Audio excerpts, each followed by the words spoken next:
तो कुछ भी छूटा नहीं है, तुम लोग भी सीए बन जाओगे, ठीक है। चलिए, तो आज हम लोग कंटेंट की तरफ बढ़ेंगे। जैसा कि हमने बोला कि आपका जो सिलेबस है बच्चों, वो इको है या बिजनेस इको? बिजनेस इको है। अच्छा, शुरुआत के जो कुछ टॉपिक्स हैं वो बोरिंग है, ठीक है। तो मैं उन्हें जबरदस्ती इधर उधर की बातें करके इंटरटेनिंग बनाने की क्या करूंगा, कोशिश, पर है वो बोरिंग। लेकिन हमें क्या इस बात को ध्यान में रख के पढ़ना चाहिए कि कोई चीज इंटरेस्टिंग है तो ज्यादा पढ़ो, बोरिंग है तो कम पढ़ो? देखो, सिंपल एक चीज दिमाग में लेके चलनी है, क्योंकि पेपर में आता है इसलिए पढ़ रहे हैं। अब चाहे वो इंटरेस्टिंग हो या बोरिंग। अब वैसे तो देखो, तो इकोनॉमिक्स तो तुम्हारे किसी काम का ही नहीं है। जैसे बच्चा आगे पूछता है, सर हम इकोनॉमिक्स क्यों पढ़ रहे हैं, हम तो सीए बनेंगे। तो मैं कहता हूं भाई, क्योंकि एग्जाम में आएगा। और इसका क्या आंसर हो सकता है? क्योंकि आपके पेपर में आता है, इस वजह से आपको पढ़ना है, ठीक है। तो चलिए बताइए, बिजनेस इकोनॉमिक्स का कॉन्सेप्ट किसने दिया? एडम स्मिथ, जॉल्डीन। किसने दिया? जॉल्डीन। नॉर्मली इकोनॉमिक्स का कॉन्सेप्ट एडम स्मिथ ने दिया, पर बिजनेस इको का कॉन्सेप्ट किसने दिया? जॉल्डीन। बिजनेस इको क्या काम करता है? सर, जो हम किताबों में थ्योरी पढ़ते हैं और जब हम उस थ्योरी को प्रैक्टिकल लाइफ में अप्लाई करते हैं, तो हम पाते हैं कि जो हमने किताबों में पढ़ा, हम बिल्कुल एग्जैक्टली उसको एज इट इज अप्लाई नहीं कर पा रहे हैं। जैसे मैं तुमको एक एग्जांपल दूं, जैसे कार चलाना। अगर तुम लोग YouTube ट्यूटोरियल पे जाओ और लिखो कार कैसे चलाते हैं, तो 100-200 वीडियो आ जाएगी। अब तुमने 24 घंटे तक लगातार देखा कार कैसे चलाते हो, सब बता रहा है, यू मोड़ना है, ऐसे करना है, स्टेयरिंग लेनी है, करना है, और उसके बाद तुम सीधे अब कार चला के दिखा दो, चल जाएगी? क्यों? क्योंकि आपने कार चलाना कैसे सीखा है? थ्योरेटिकल तरीके से। समझ आ रही है बात? जब तक स्वयं कार चला के देखोगे नहीं, तब तक कार चलाना नहीं आएगा। तो यही बिजनेस इको हमें बताता है कि जो भी आप पढ़ रहे हैं, दैट इज थ्योरी। आप उसको एग्जैक्टली उसी तरीके से अप्लाई नहीं कर पाएंगे, लेकिन जब आप रियल लाइफ में जाओगे तो आपको एक्चुअली में उसी तरह अप्लाई करना पड़ेगा। एक सेकंड देना बस।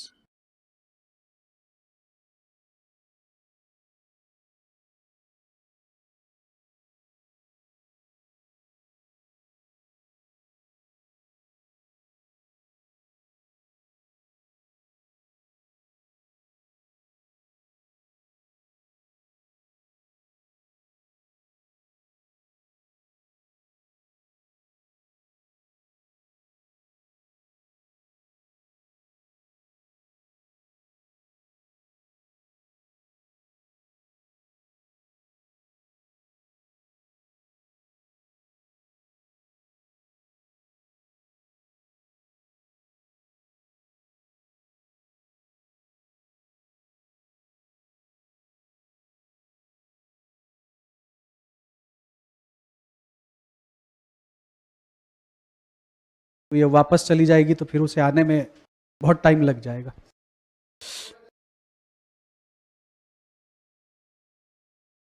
कौन सी वाली? सेम ही तो है जो वेबसाइट पे है।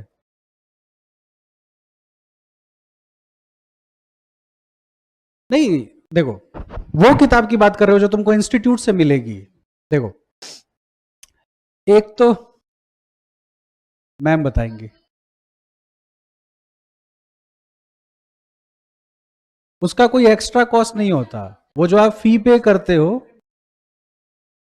मैं वही बता रहा हूं। जैसे देखिए, जो बुक आपको आईसीआई देता है, चाहे वो किसी भी सब्जेक्ट की हो, मेरी ही नहीं, उससे बढ़िया तो कोई किताब ही नहीं है। ये तो बिल्कुल तय है, क्योंकि सारे क्वेश्चन कहां से आएंगे? उसी स्टडी मटेरियल से। लेकिन उस स्टडी मटेरियल का जो साइज है, आप किसी भी सब्जेक्ट का देखेंगे तो वो 4 महीने में कर लेना मुश्किल काम होता है, ठीक है। तो हम टीचर्स क्या करते हैं, अपना स्टडी मटेरियल तैयार करते हैं। आपके आईसीआई की किताब में देखते हैं कि रेलेवेंट मटेरियल कितना है, और जो बेकार वाला पार्ट होता है उसको क्या करते हैं, छोड़ देते हैं, और एक कंसाइज नोट्स उससे निकालते हैं जो बुक के रूप में आपको दी जाती है। लेकिन अगर आप में वो क्षमता है कि आप स्टडी मटेरियल की एक एक लाइन पढ़ सकते हैं तो पढ़िए, पढ़ने के लिए कुछ मना थोड़ी है, दुनिया में बहुत कुछ पढ़ने के लिए है। लेकिन देखो, जो स्टडी मटेरियल तुमको दिया जाएगा वो इसी किताब का रेप्लिका है, वो कोई नई चीज नहीं है। मैंने कहां से कंटेंट लिया होगा, उसी किताब से तो लिया होगा, बस वो जितनी है उससे 30-40% भार उसमें कम हो जाएगा। कवर सब कुछ है, लेकिन वही है कि वो थोड़ा कंसाइज तरीके से है एग्जामिनेशन पॉइंट ऑफ व्यू से, यही फर्क होता है। बाकी अगर मैं तुमको अपने बारे में बोलूं तो तुम तो खाली ये जो क्लास में लिखवाऊंगा ना ये पढ़ना और जाके एमसीक्यू करके देख लेना, सारे क्वेश्चन सॉल्व हो जाएंगे। तुम कैसे पता कर सकते हो कि तुमको आ गया? अगर तुमसे क्वेश्चन सही हो रहे हैं तभी तो इसका मतलब हुआ कि तुमको आ गया। तो अगर तुम्हारे क्वेश्चन सही हो रहे हैं तो इसका मतलब तुमने सही पढ़ा। जैसे मानो तुमने 20 क्वेश्चन किया और 20 में से देखो 20 तो नहीं सही होंगे क्योंकि कुछ ना कुछ गलती तो होगी इनिशियल स्टेज में, पर 15, 16, 17, 18 ठीक हो रहे हैं, इसका मतलब तुम सही जा रहे हो। ठीक है। अच्छा, एक चीज मैं और बता देता हूं। जैसे कुछ बच्चे जो क्लास में होते हैं बहुत ज्यादा मेहनती होते हैं और मैं उनका रिस्पेक्ट भी करता हूं, लेकिन इसमें थोड़ी दिक्कत आती है। कुछ बच्चों को ना एंजाइटी इशू बहुत है, इस एग्जाम को ना कुछ ज्यादा ही दिल से लगा बैठते हैं। मतलब देखो, सीए की पढ़ाई क्या है, तुम्हारे जीवन का एक हिस्सा है, जीवन तो है नहीं। अब कई बच्चे क्या है, जैसे 100 क्वेश्चन है उनके 90 मार्क्स भी आ रहे हैं ना तो भी वो एंजाइटी में जा रहे हैं। उनको इस बात की खुशी नहीं है कि 90 सही है, वो इस पीड़ा में है कि 10 क्वेश्चन क्यों गलत हो गया। देखो, कभी भी टेस्ट दो, अगर तुम्हारे 50% क्वेश्चन सही है तो इसका मतलब तुम बॉर्डर पे हो। अगर 60% सही है तो बहुत चांस है कि पास हो जाओगे, और अगर हर बार 70% क्वेश्चन सही होते हैं तो निश्चित है कि पास हो जाओगे। समझ आई बात? तो इतना टेंशन नहीं लेना है। हाँ, ये टारगेट करना है कि 70% क्वेश्चन हमेशा क्या हो, सही हो जाए।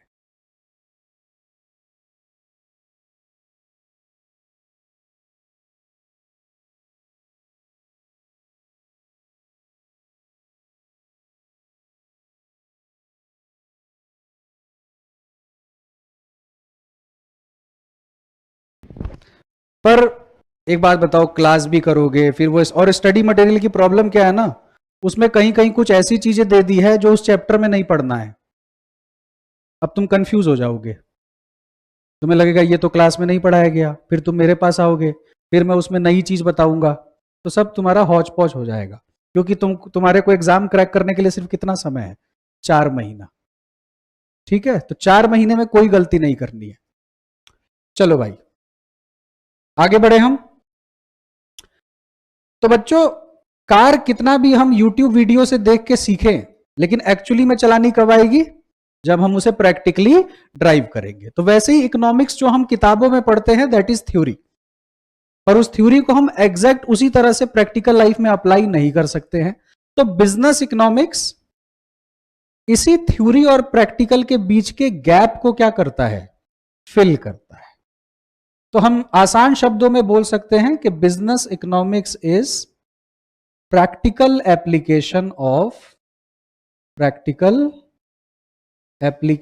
Of theoretical economics. ठीक बात, इतना ही हमने लास्ट क्लास में पढ़ा था, है ना। चलिए, अब कुछ लिखवा रहा हूं, उसको लिखिए। लिखिए, business economics is also known as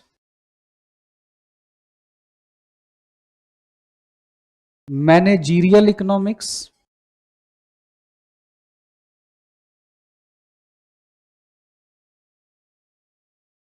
applied economics,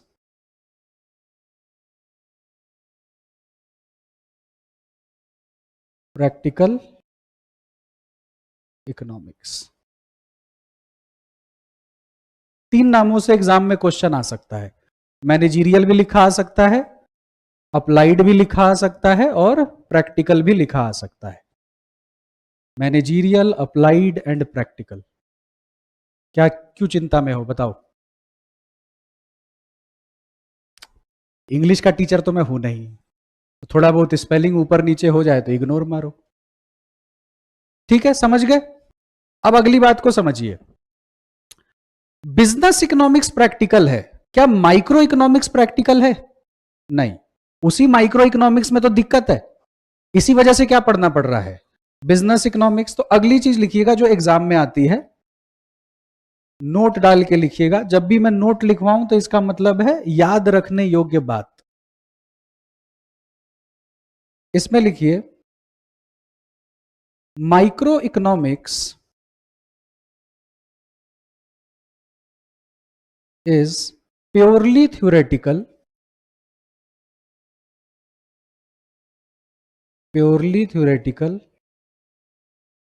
based on assumptions,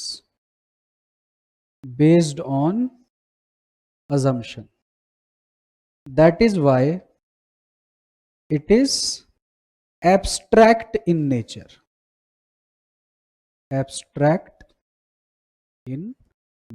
तो एब्स्ट्रैक्ट वर्ड का मतलब ही यही होता है बच्चों, थ्योरेटिकल, जो दिमाग में तो एग्जिस्ट करता है पर रियलिटी में एग्जिस्ट नहीं करता।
लिख लिया बच्चों?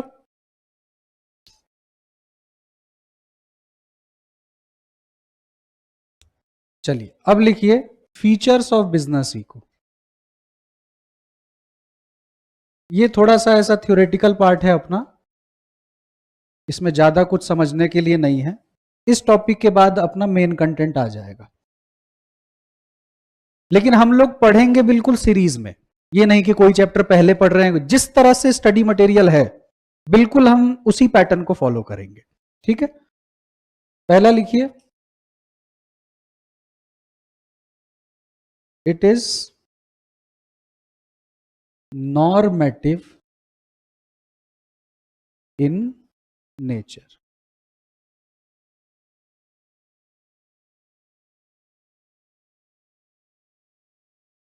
लिख लिया सबने? अब सुनो बात मेरी ध्यान से। अगर तुम अपना स्टडी मटेरियल पढ़ोगे, तुम सुनो खास तौर पे, भाई क्या नाम है तुम्हारा? हाँ, तो तुम ध्यान से सुनो। देखो स्टडी मैट ने क्या किया, कहीं पर भी ना स्पेसिफिक टॉपिक नहीं दिया कि ये नॉर्मेटिव इकोनॉमिक्स है और ये पॉजिटिव इकोनॉमिक्स है, ऐसा कोई टॉपिक नहीं है। दूसरी बात, कहीं पर भी कोई डिफरेंस टेबल भी नहीं दिया है कि पॉजिटिव और नॉर्मेटिव में क्या फर्क होता है। उसने क्या किया, बिजनेस इकोनॉमिक्स में एक पॉइंट उठाया और डाल दिया it is normative in nature.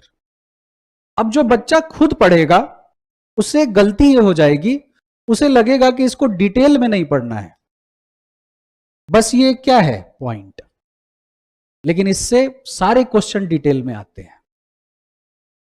तो स्टडी मटेरियल का कहना यह है कि अगर मैंने किसी चीज के बारे में एक शब्द भी लिख दिया है तो मैं उससे किसी भी लेवल का क्वेश्चन पूछ सकता हूं। अब तुम लोग जब स्टडी मैट पढ़ोगे तो इस टॉपिक को तब ज्यादा भाव दोगे जब ये सेपरेट एक क्या होगा टॉपिक, लेकिन ये इसी में बोल के नॉर्मेटिव से शुरू करेगा और नीचे की लाइनों में जाके पॉजिटिव भी समझा दिया और बोल के निकल गया। तो तुम्हारा दिमाग उतने उस पर जाएगा ही नहीं, छूट जाएगा तुमसे। अब समझ आ रहा है स्टडी मटेरियल की दिक्कत। वैसे ही माइक्रो और मैक्रो कोई स्पेसिफिक टॉपिक नहीं है तुम्हारी किताब में। फिर से लिख दिया कि business economics is based on micro, और उसी में माइक्रो भी कवर कर दिया और साथ के साथ मैक्रो भी कवर कर दिया और क्वेश्चन पूछ देगा। ठीक है, चलिए तो देखो, it is normative in nature का मतलब है ये नॉर्म, अभी मत लिखना, सुनना, नॉर्मेटिव साइंस है। तो एक बात तो ये भी साबित हो गई कि बिजनेस इकोनॉमिक्स क्या है, साइंस है। बिजनेस इको, अभी मत लिखो ना भाई, सुनो ना, जब लिखने बोलूं तो लिखना, फिर कॉन्सेप्ट छूट जाएगा। अगर तुम बिल्कुल ईमानदारी पूर्वक क्लास करोगे, अगर मैंने 2 घंटे पढ़ाया और 2 घंटे तुम्हारा डेडिकेशन इतना ज्यादा है कि तुम्हारे बगल वाला मर भी गया ना तो भी तुमको फर्क नहीं पड़ा, अगर इस लेवल का डेडिकेशन है, तुमको घर पे कुछ नहीं करना पड़ेगा, तुम्हारा सारा काम क्लास में ही हो जाएगा। तुमको सर कैसी ब्रूटल बात कर रहे हो, बगल वाला मर गया, अरे मर थोड़ी जाएगा मतलब उस लेवल का क्या होना चाहिए, फोकस होना चाहिए। और यदि वो मर गया तो वो तो मर ही गया अब जिंदा कौन है, अब उसको तो मोक्ष मिल गया, उसको थोड़ी फाउंडेशन देना पड़ेगा। फाउंडेशन कौन देगा, जो जिंदा है। तुमको इतना दुख हो रहा है तो तुम भी साथ में निकलो। ठीक है, तो इसीलिए एकदम ध्यान से सुनना है, जब लिखने बोलूं तब लिखना है। मैं एक सर के पास गया था, एक पर्टिकुलर एग्जाम की तैयारी कर रहा था, तो उन्होंने बोला कि तुम्हारा नहीं होगा। मैंने कहा सर अभी तो मैंने क्लास भी नहीं करी और पहले ही आप बोल रहे हो नहीं होगा। तो ठीक है, क्वेश्चन का जवाब दे। मैंने कहा हाँ सर। तुम और तुम्हारा दोस्त आ रहा है, तुम्हारे दोस्त का, तुम्हारी क्लास है 4 बजे और तुम दोनों साथ में आ रहे हो, तुम्हारे दोस्त का एक्सीडेंट हो गया, उसको अस्पताल लेके जाओगे कि क्लास आओगे। मैंने कहा सर अस्पताल ले जाऊंगा, बोला था ना तेरा नहीं होगा तो वो यही समझाना चाह रहे थे कि priority should be class, focus is on class. अब बगल में देखना कोई सरकारी अस्पताल है तो ले जाना, अपोलो वगैरह दिखेगा तो क्या करोगे, इनिशियली खर्चा किसको करना पड़ेगा, फिर बोलना अच्छा दोस्त था चलिए तो समझते हैं business eco as science. 11th 12th में सबके पास इको थी जैसा तुम लोगों ने कहा, तो तुमको एक टॉपिक पढ़ाया गया होगा, आई थिंक 11th क्लास में, इकोनॉमिक्स एज अ साइंस या 12 जब भी पढ़ाया गया होगा। तो किस तरह का साइंस पढ़ाया गया था, प्योर साइंस, क्या पढ़ाया गया था, नहीं साइंस में क्या पढ़ाया गया था, किसी को याद आ रहा है, थ्योरेटिकल साइंस, नहीं ऐसा नहीं पढ़ाया गया है। हाँ देखो अब सही आ गया, तुम्हें पढ़ाया गया कि in pure science, in exact science या सोशल साइंस। ठीक है, स्टडी मटेरियल में ऐसा कुछ नहीं लिखा है, स्टडी मटेरियल में सिंपली लिखा है इट इज अ साइंस। समझ आ रही है बात, फर्क। अब देखो किसी चीज को साइंस कब कहते हैं, इसमें क्या हो, एक्सपेरिमेंट। साइंस के रिजल्ट हमेशा क्या होते हैं, एक्यूरेट, और ये इंपीरिकल एविडेंस पे बेस्ड होता है। इंपीरिकल एविडेंस क्या होता है बच्चों, क्या बोला, past references, exactly. Empirical evidence का मतलब है, जैसे तुम कहते हो कि सर आपने कहा 4 महीने में हो सकता है, कैसे हो सकता है, मैंने कहा तुमसे पहले बहुत लोग कर चुके हैं, that is called empirical evidence. तो अगर किसी भी चीज में तुम्हें ये 3 और भी फीचर्स होते हैं, लेकिन अगर ये 3 फीचर दिखे, तो अगर ये 3 फीचर दिख जाए तो इसका मतलब क्या है, साइंस। ठीक बात। लेकिन एक बात बताओ, बिजनेस इको तो इको से ही निकला है, बिजनेस इको किससे निकला, इको से, और इको पढ़ता है बच्चों ह्यूमन बिहेवियर। ये बताओ क्या ह्यूमन बिहेवियर एक्सपेरिमेंट्स पे बेस्ड होता है, नहीं होता बेस्ड, पक्का। तुम सारे ह्यूमन हो, मैं बहुत पहले एक्सपेरिमेंट करके बैठा हूं तभी तो तुमको पढ़ा रहा हूं। Human behaviour is based on experiments. एक स्किल्ड मैनेजर आता है और वो बड़े से बड़ी प्रॉब्लम को तुरंत क्या कर देता है, सॉल्व, क्योंकि उसको ह्यूमन बिहेवियर की क्या है, समझ है। तो ह्यूमन बिहेवियर तो है। क्या ह्यूमन बिहेवियर इंपिरिकल एविडेंस पे बेस्ड होता है, यस। लेकिन क्या एक्यूरेट होता है? नहीं। इसी वजह से तुम्हें पढ़ाया गया कि ये प्योर नहीं है, क्योंकि इसमें साइंस के सारे फीचर नहीं है, कुछ फीचर्स क्या हैं, मिसिंग है। लेकिन स्टडी मटेरियल ऐसा कुछ भी नहीं पढ़ाता है। स्टडी मटेरियल के हिसाब से बस आपको क्या ध्यान में रखना है, it is a science because it is based on experiment, empirical evidence and results are accurate. Study mate में ऐसा कुछ नहीं लिखा है, तो आप इसे सिंपली लिखेंगे business eco is a science. कुछ एक्सप्लेनेशन नहीं लिखना है, सिंपली बस इतना याद रखना है। ठीक है। तीसरी बात, business eco is an art. किसी चीज को आर्ट कब कहते हैं? थिंकिंग प्रोसेस और creativity. Art is always based on creativity. क्या तुम सब आर्टिस्ट हो? बिल्कुल हो भाई। हर इंसान अपने आप में क्या है, एक आर्टिस्ट है। क्या टीचर आर्टिस्ट होता है? बिल्कुल होता है भाई। नॉलेज सबके पास है, पर सबके पढ़ाने का तरीका क्या है, अलग है। अच्छा, टीचर कैसे आर्टिस्ट होता है समझो। जब मेरा टीचिंग करियर शुरू हुआ था तो मैं 12th पास था, और जो पहला बच्चा पढ़ाने गया वो भी 12th का ही था। मतलब मेरी टीचिंग करियर ही किससे शुरू हुई, 12th क्लास से। अब मुझे खुद ढंग से नहीं आता था और मेरे पास पैसे भी नहीं थे, तो मैंने कहा पढ़ाऊंगा तो क्या मिलेगा, पैसा। तो मैं चला गया पढ़ाने। तो जब पहली बार मैं गया तो बच्ची थी वो, पढ़ाने के लिए गया तो वो मेरे से बड़ी वही लग रही थी। देखा चलो ठीक है कोई बात नहीं, तो मैं गया पढ़ाने। गर्मियों की छुट्टी चल रही थी। तुम यकीन मानो, वो पहला चैप्टर है ना पीपीसी वाला, प्रोडक्शन पॉसिबिलिटी कर्व, याद आ रहा है कुछ? वो चैप्टर में बिल्कुल लाइन बाय लाइन रट के गया था। एकदम मेरी आत्मा कांप रही थी कि कहीं कुछ गलती ना हो जाए। और वो जैसे सोफा है, होम ट्यूशन था वो, तो नॉर्मली कोई सामने बैठा है तो मैं सामने देख के पढ़ाऊंगा ना, मैं इधर देख के पढ़ा रहा था। मैं उसकी तरफ देख ही नहीं पा रहा था। पता नहीं मैंने उसको 1 घंटा क्या पढ़ाया, मुझे खुद नहीं मालूम। फिर वो बोलती है सर अगली क्लास कब दोगे? मैंने कहा है तुमको समझ आ गया क्या? कह रही हाँ सर सब समझ आ गया। मैंने कहा अच्छा। अब देखो पहला क्लास तो मैंने जैसे तैसे पढ़ा दिया था, अगली क्लास में क्या करता? तो मैंने उसको बोला मेरी थोड़ी तबीयत खराब हो गई है, तो मैंने 2-3 दिन छुट्टी ली, और जितना मैंने अपने पूरे 11th-12th में इको नहीं पढ़ा था वो 3 दिन पढ़ा। क्योंकि क्या मिलने वाला था बच्चों, पैसा। तुम अभी क्यों नहीं पढ़ पाते हो? क्योंकि पैसा भी तुम ही दे रहे हो और पढ़ाई भी तुम ही कर रहे हो। ये बहुत गलत बात है ना। अच्छा, जैसे तुम्हारे पेरेंट्स तुमको ऐसे मोटिवेट करे कि बेटा रोज 8 घंटे पढ़, 8,000 रुपए देंगे, वो तुमको मोटिवेट ही गलत कर रहे हैं। बोला सर ने ऐसा कहा है। बोलो रोज पढ़ने लगोगे कि नहीं 8 घंटा? Money is the biggest motivation, yes और नो? तो अब जिस तरीके, अभी तो मैं ऐसे आ रहा हूं पढ़ाने और तुम कहीं से कुछ भी पूछो मैं बता दूंगा, तो मैं क्या एकदम कोई बहुत बड़ा ज्ञानी हूं? एक ही चीज पढ़ा पढ़ा के याद हो गई। फिर जब याद हो गई तो मैंने उसमें अपने वैल्यू एडिशन करके अपने तौर तरीके डेवलप कर लिए। तो that is art, that is creativity. तो art is anything which is based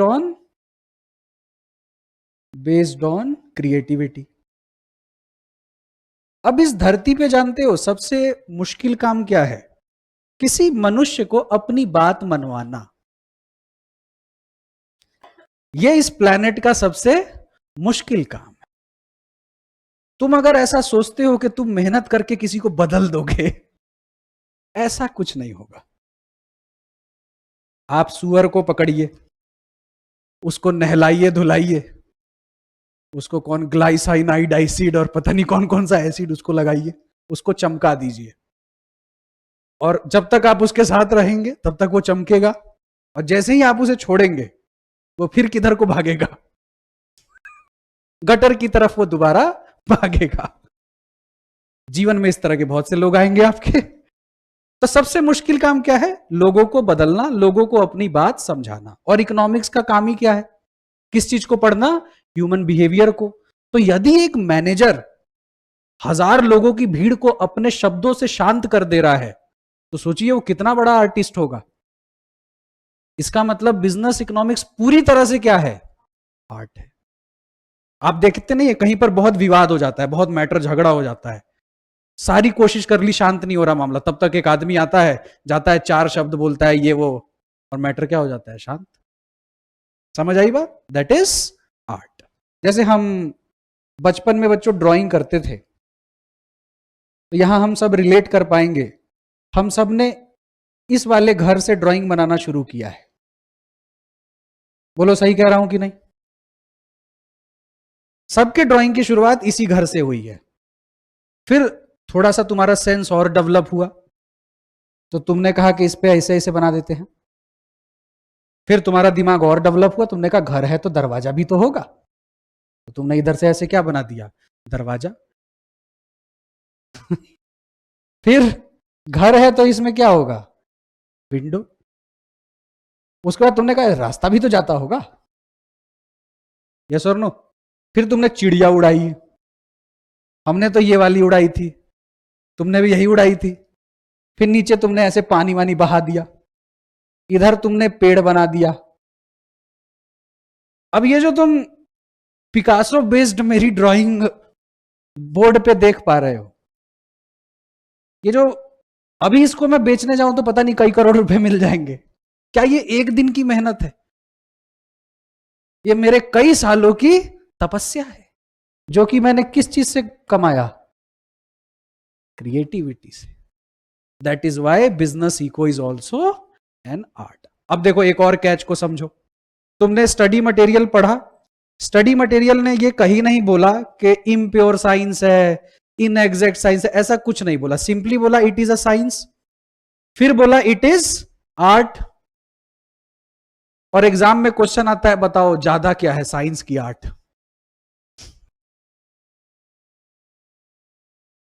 अब देखो एमसीक्यू कैसे आता है। देखो जब भी तुम एमसीक्यू सॉल्व करो, तो मेरी नॉलेज एक तरफ, तुम्हारी नॉलेज एक तरफ, कॉमन सेंस एक तरफ, and common sense is not so common. अब देखो कैसे एग्जामिनर फंसाएगा, लिखेगा बिजनेस इको इज, पहला लिख देगा साइंस। अब कुछ बच्चे ऐसे होते हैं एकदम हड़बड़ाए रहते हैं पेपर सॉल्व करने के लिए, तो पहले तो देखो एक काम करना है, आपको जो इकोनॉमिक्स में मिलते हैं 120 मिनट, सवाल कितने होते हैं, 100, जो कि बहुत ज्यादा टाइम है। अब स्टूडेंट आता है मेरे से कहता है सर मैंने ना 40 मिनट में ही पेपर कर दिया, बहुत प्राउड होता है बोल के, सर सब वही क्वेश्चन आ गए जो आपने कहा, मैंने बोला था 40 मिनट में कर। जब 2 घंटे मिले हैं तो 2 घंटे लगा करके आएंगे। तो कभी भी क्वेश्चन करेंगे सारे ऑप्शन पढ़ेंगे। हड़बड़ी में देखा सबसे ऊपर ही साइंस देखा, नीचे पढ़ा ही नहीं, ओएमआर भरा और चला आया। अब पहला ऑप्शन है साइंस, दूसरा ऑप्शन है बच्चों आर्ट, तीसरा ऑप्शन है बोथ, चौथा ऑप्शन है नन। तो आंसर क्या होगा, बोथ। अब तो आंसर हो गया बोथ, क्योंकि स्टडी मैट खुद कह रहा है कि साइंस भी है और आर्ट भी है। चलो यहां लिखा मोर आर्ट देन साइंस। अब आंसर क्या होगा, मोर आर्ट देन साइंस। पर क्या कहीं स्टडी मटेरियल ये पढ़ा रहा है, पर आपसे एक्सपेक्ट कर रहा है कि आपकी रीजनिंग इतनी क्या हो जाए, डेवलप हो जाए। अच्छा अब इससे भी ज्यादा जब इंस्टीट्यूट गिरेगा, तो हम उससे ज्यादा गिरे हुए लोग हैं, हम अपनी तैयारी पूरी करके जाएंगे। यहां लिखेगा बोथ 1 and 2।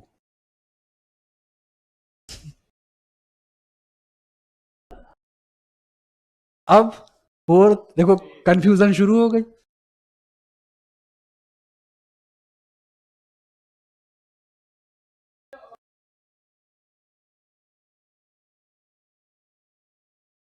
देखो देखो मेरा तो काम था तुमको दिखाना कि कैसे तुम एक छोटे से टॉपिक में भी क्या हो सकते हो, कंफ्यूज। देखो कितना बेसिक टॉपिक है साइंस एंड आर्ट, पर तुम्हारा आंसर गलत करवाने पे आ गया कि नहीं। आंसर होगा third, more art then science. अब पूछो कैसे, टेंशन मत लो सब बता रहा हूं भाई। देखो कैसे, जैसे तुम थर्ड ऑप्शन में जब बोलते हो कि मोर आर्ट देन साइंस, तो तुमने ये तो बोल ही दिया ना कि आर्ट भी है और साइंस भी है, तो तुमने स्कोप को वाइड कर दिया। मतलब देखो, ये तो साबित हो गया ना, जैसे तुम थर्ड ऑप्शन टिक लगाते हो तो उसमें 4 कवर हो रहा है, समझो इस बात को, क्योंकि 4 सिर्फ कह रहा है कि दोनों है, पर थर्ड ऑप्शन ये कह रहा है दोनों है पर आर्ट ज्यादा है। तो जब सिमिलर ऑप्शन आते हैं तो हम एक प्रिंसिपल को फॉलो करते हैं, मोस्ट अप्रोप्रिएट रूल, कि अगर चारों ऑप्शन सिमिलर हैं या 2 ऑप्शन सिमिलर हैं तो जो सबसे ज्यादा अप्रोप्रिएट ऑप्शन होगा हम उसको चुनेंगे। अब जैसे एमसीक्यू ना एलिमिनेशन मेथड से भी होता है, जैसे तुमको लग रहा है ये तो हो ही नहीं सकता, ये तो हो ही नहीं सकता, तो 2 ऑप्शन तुमने एलिमिनेट कर दिए, अब ऑप्शन 2 ही बच गए, तो 50% चांस हो गया कि नहीं तुम्हारे आंसर के ठीक हो जाने का, क्योंकि तुम 2 ऑप्शन क्या कर चुके हो, एलिमिनेट। तो जब तुम बहुत एमसीक्यू प्रैक्टिस कर लोगे ना, तो मे भी वो तुमसे ऐसा क्वेश्चन पूछे जो शायद तुमको नहीं आता, पर उसके ऑप्शंस की तुमको नॉलेज है, तो तुम एलिमिनेशन मेथड का भी यूज करके आंसर को क्या कर लोगे, सही कर लोगे। लेकिन अभी तक जो मेरा अनुभव रहा है पढ़ाने का, इकोनॉमिक्स का पेपर आज तक मैंने टफ नहीं देखा है, आज तक नहीं देखा। 50% क्वेश्चन ऐसे आएंगे जो सबसे सॉल्व हो जाते हैं, 30% क्वेश्चन ऐसे आएंगे जो मॉडरेट होते हैं, जिन्होंने थोड़ी अच्छे से पढ़ाई की है वो कर लेते हैं, थोड़ा सा टफ हम 20 क्वेश्चन को कहते हैं। लेकिन जिसको कहते हैं ना कि एकदम ही टफ पेपर आ गया, ऐसा कभी नहीं होता, अभी तक तो देखो नहीं किया। बाकी इंस्टीट्यूट कभी कभी, अब तुम वही दुर्भाग्यशाली बच्चे निकल जाओ तो मैं कुछ कह नहीं सकता, लेकिन अभी तक तो मैंने नहीं देखा। नॉर्मली देखो लॉ का पेपर टफ आता है, टफ इस वजह से आता है क्योंकि लेंदी आता है, अकाउंट भी लेंदी आता है, मैथ्स भी नॉर्मल पेपर आता है, लेकिन मैथ्स टफ आता है कभी कभी, पर इको कभी टफ नहीं आता। तो इस पेपर के लिए आप थोड़ा बहुत भी अच्छे से पढ़ोगे तो आप इजिली इसको पास कर सकते हो, कोई दिक्कत नहीं है। चलो भाई, तो इसमें अब जो लिखवा रहा हूं लिख लो। पहला तो यही हो गया कि इट इज अ साइंस, दूसरा इट इज एन आर्ट, और कंक्लूजन में क्या लिखना है बच्चों, मोर आर्ट देन साइंस। तो गलत हो जाएगा ना, क्योंकि साइंस ज्यादा नहीं है ना, ज्यादा तो आर्ट ही है। अच्छा, किसके फीचर ज्यादा पाए जा रहे हैं, साइंस के या आर्ट के, आर्ट के। साइंस के तो सारे फीचर कहां मैच हो रहे हैं, हाँ बोलो, एक मिनट लिखने, तो वही कुछ और बताओ क्या। अच्छा ठीक, एक मिनट, पहला क्या लिखा, साइंस, दूसरा क्या लिखा, आर्ट, तीसरा तुम कह रही हो प्रोफेशन लिख दिया, और डी लिख दिया नन। क्लास ही आंसर दे देगा, क्या आंसर होगा बच्चों, आर्ट, क्योंकि सबसे ज्यादा फीचर्स किसके हैं, आर्ट के। देखो ऐसा नहीं है वो कॉपी चेक कर रहा है तो उसने कुछ लिया हुआ नहीं है क्वेश्चन सेट करते वक्त, ऐसा नहीं कि कुछ भी लॉजिकल पूछ देगा आपसे, तो पूछेगा तो ऑब्वियस ही बात है कि तार्किक ही पूछेगा, लेकिन आप क्वेश्चन कर लोगे, आप टेंशन मत लो। जिस दिन ये चैप्टर समाप्त होगा उस दिन मैं खुद तुमको बोलूंगा कि जाओ क्वेश्चन करके देखो, और जब तुम क्वेश्चन करोगे तुमको खुद पता चल जाएगा कि तुम्हारा सब कुछ कवर्ड है, और जो क्वेश्चन नहीं होंगे वो मैं करवाऊंगा।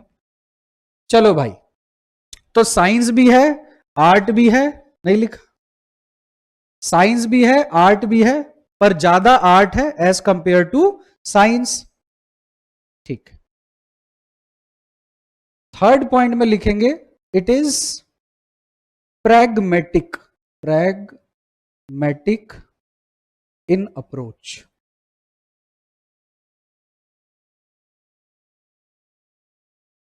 फोर्थ है तो फोर्थ लिख लो, it is pragmatic in approach।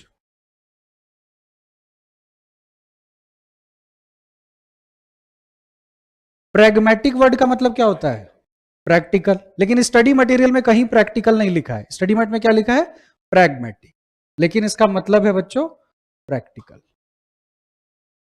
लेकिन यही नहीं, अभी ध्यान से सुनिए।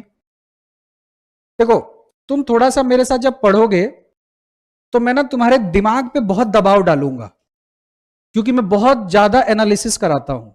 लेकिन इसका रीजन है, तुमसे फिर क्वेश्चन बहुत आसानी से सॉल्व होंगे। थोड़ा सा पढ़ते वक्त लगेगा कि यह आदमी बहुत डीप में जा रहा है, लेकिन उसका कारण है कि आपको एमसीक्यू के लिए फिर अलग से मेहनत नहीं करनी पड़ेगी। ठीक है, यहां पर देखो लिखा कि it is pragmatic in approach लिख रहा है। इसका मतलब यह है तो थ्योरेटिकली है, क्या थ्योरेटिकल, पर इसको अप्रोच कैसे करना है, इसको पढ़ना किस तरह से है, प्रैक्टिकल की तरह। क्योंकि किताब में प्रैक्टिकल कैसे पढ़ा दे, किताब में तो क्या पढ़ाएगा, थ्योरी। उसको अप्रोच अपने को कैसे करना है, प्रैक्टिकल की तरह। चलिए, फोर्थ पॉइंट भी हो गया। फिफ्थ पॉइंट जो कम बच्चों को समझ में आता है, it follows theories of private market enterprises. मैंने शॉर्ट पे ईपीएस लिख दिया, इंटरप्राइजेस। चलो तुम्हारे सामने मैं एक एग्जांपल देता हूं। ये सभी लोग सुनिएगा प्लीज ध्यान से। ये एक मार्केट है जिसमें लगातार A B C D E, ये पांचों दुकानें दवाई की है। आपने देखा हो ना, दवाई के दुकानों का बाजार होता है, सारी दुकानें किसकी होती है, दवाइयों की। हॉस्पिटल वाला एरिया होता है। और ये पांचों प्राइवेट दुकानदार हैं। लेकिन एक एफ है, प्रधानमंत्री कोई समथिंग योजना। प्रधानमंत्री वो कोई कुछ तो जेनरिक दवा के लिए लोग लेकर के आए थे। अब ये जो एफ है, जो दवा ये लोग, जैसे एक दवा आती है यूडी लिव, तो वो मैं कंज्यूम करता हूं, वो लीवर के लिए अच्छी होती है, तो उसका पूरा पत्ता आता है बच्चों 900 रुपए का। पर मैं इतना कमाता नहीं हूं कि 900 रुपए की दवा खाऊं, तो मैं इसका जेनरिक वर्जन लेता हूं। वो मुझे कितने में मिल जाता है 250 रुपए में। चीज वही है, लेकिन कितने में मिल जाता है, 250 रुपए में। अब इन सभी दुकानदारों के पास ये दवा कितने में उपलब्ध है, 900। ये बेच रहा है कितने में, 250। ठीक है, अब तुमसे सवाल ये है कि A B C D E ये आपस में कंपटीशन करेंगे या इनका कंपटीशन एफ है, बताइए। सभी लोग आपस में, लेकिन परेशान कर रहा है ना गवर्नमेंट वाला, 900 की दवा 250 में बेच रहा है। अच्छा, कितने लोग हैं कि नहीं एफ के साथ कंपटीशन है, हाथ उठाइए। अरे यही सही है, हाथ उठाओ। यानी सब लोग इसमें सहमत है कि आपस में कंपटीशन करेंगे। आपस में क्यों करेंगे,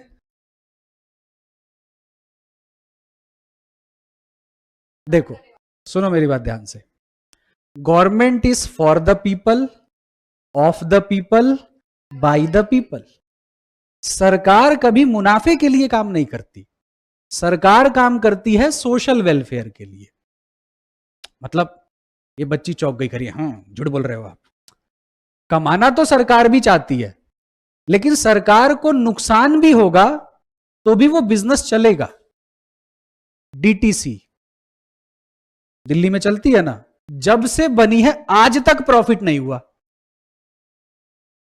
जी, जाके आप चेक कर लेना।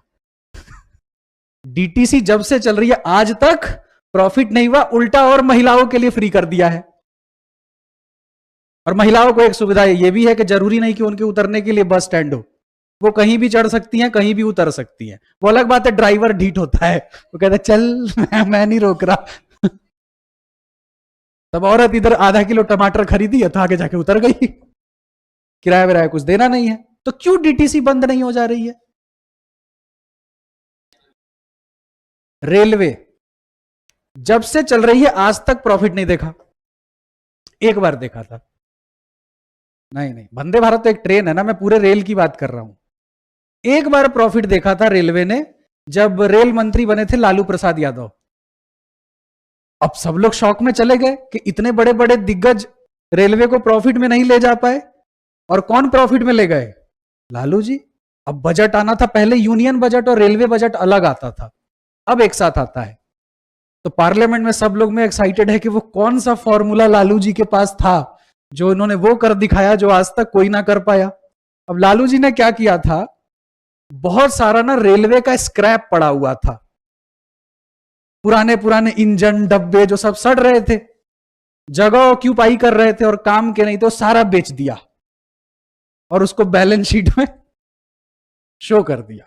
तो एक्चुअली में तब भी रेलवे प्रॉफिट में नहीं गया था। तो क्यों नहीं रेल बंद कर देते हैं, या रेलवे के प्राइसेस को बिल्कुल एग्जॉर्बिटेंट हाइक क्यों नहीं कर देते हैं? क्योंकि वहां इंटेंशन प्रॉफिट कमाना नहीं है। अब देखो, ये जो लोग हैं, ये पांचों, ये आपस में कंपटीशन करेंगे बच्चों। यहां पे क्या लिखा है? It follows theory of private market. अगर ये इससे कंपटीशन करेंगे तो ये कभी कमा ही नहीं पाएंगे।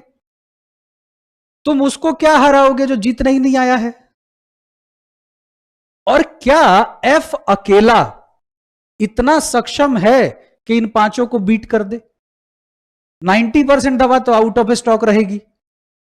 दिल्ली में जनधन थाली कुछ स्टार्ट हुई थी, 1 रुपए की थाली, अब कहां चल रही है? कहीं भी सब बंद हो गई। सबका पेट भर लोगे? नहीं भर पाओगे। तो यहां पर हम जिनकी बात करते हैं दे आर प्राइवेट प्लेयर्स, और एक प्राइवेट प्लेयर का कंपटीशन कौन होगा? दूसरा प्राइवेट प्लेयर। गवर्नमेंट के साथ कंपटीशन नहीं करेंगे, क्योंकि गवर्नमेंट प्रॉफिट के लिए नहीं है। आप देखना, जहां पर भी डीटीसी बस की फ्रीक्वेंसी कम होती है वहां पर प्राइवेट बस जरूर चल रही होती है, क्योंकि वहां पैसे कमाने का सोर्स है। तो अब मान लो कि 20 प्राइवेट बस चल रही है, एक डीटीसी चल रही है, तो वो डीटीसी से कॉम्पीट थोड़ी करेंगे। उसके तो आना ना, इवन जो लोग वहां पर खड़े होते हैं वो भी डीटीसी का इंतजार नहीं कर रहे। अगर आ गई तो चढ़ गए, और आती भी है तो इतनी भीड़ के साथ आती है कि इंसान उसमें चढ़ ही नहीं सकता। तो वहां पर स्कोप फॉर क्या हो गया? प्राइवेट। तो अगर तुम उनसे बोलोगे डीटीसी में तो 5 ही लगता है, आप 10 ले रहे हो, तो कहता है उसी में जाके चढ़ जा। हाँ, लेकिन अगर दूसरा प्राइवेट प्लेयर अपने फेयर को कम करेगा तो वहां कंपटीशन आ जाएगा। समझ आई बात? इसीलिए इसमें डेफिनेशन में, इसके पॉइंट में क्या लिखा होता है? It follows theories of private market enterprises. समझ आया सबको? इसमें लिख लीजिएगा याद रखने के लिए।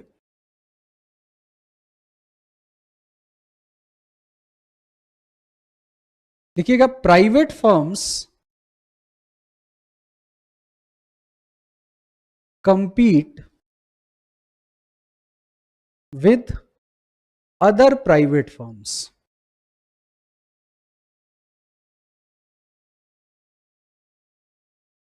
for profit.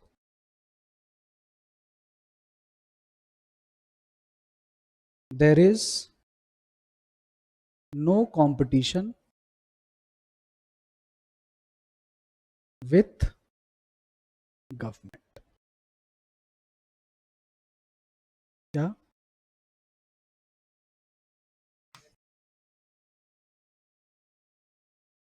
हाँ, अमंग में रहेगा, गवर्नमेंट से नहीं होगा।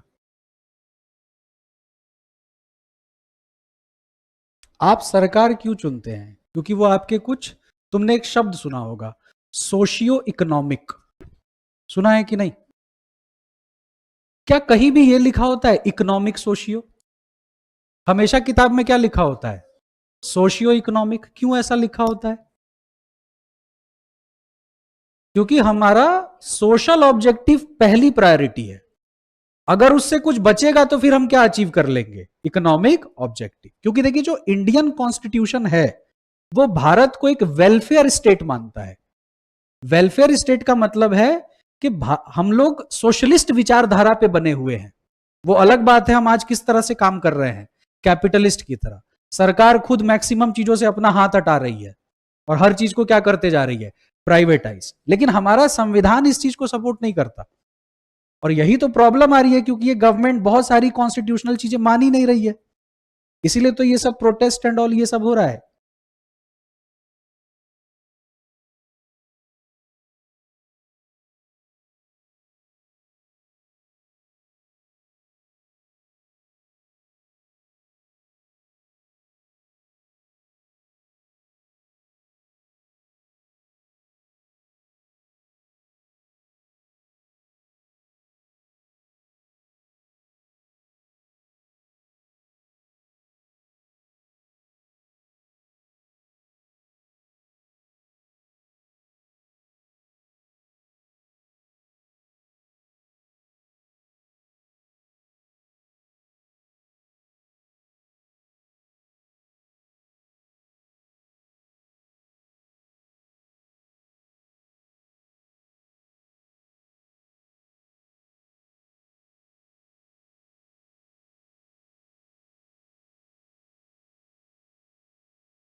तो हमारा कंपटीशन गवर्नमेंट के साथ नहीं होता, ठीक बात। चलिए 6 पॉइंट पे आते हैं। अब इतना तो साबित हो गया था बच्चों कि ये साइंस है, तो सवाल उठा किस तरह का साइंस। तो लिखिएगा इट इज नॉर्मेटिव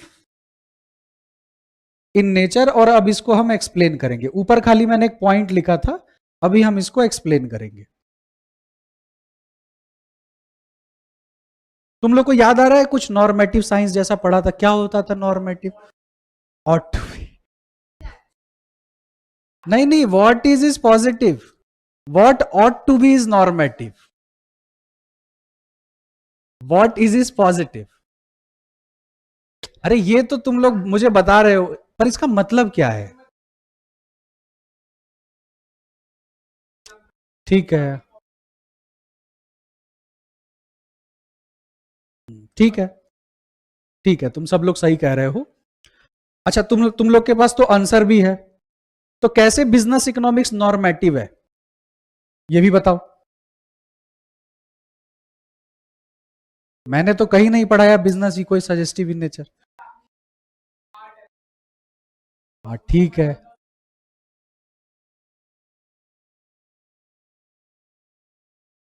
ठीक बात, तुमने बिल्कुल सही कहा। आप बताइए।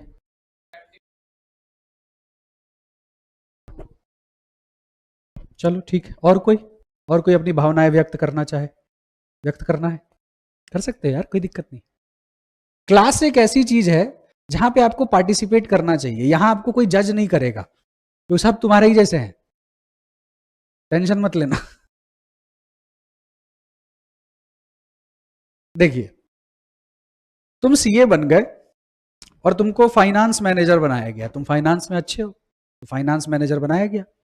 तो तुम्हारा जो भी बॉस है वो तुम्हारे पास आता है और कहता है कि यार हमारे प्रोडक्ट क्वालिटी में जरूर कुछ प्रॉब्लम आ गई है, इसकी वजह से हमारा सेल्स जो है वो ड्रॉप हो रहा है।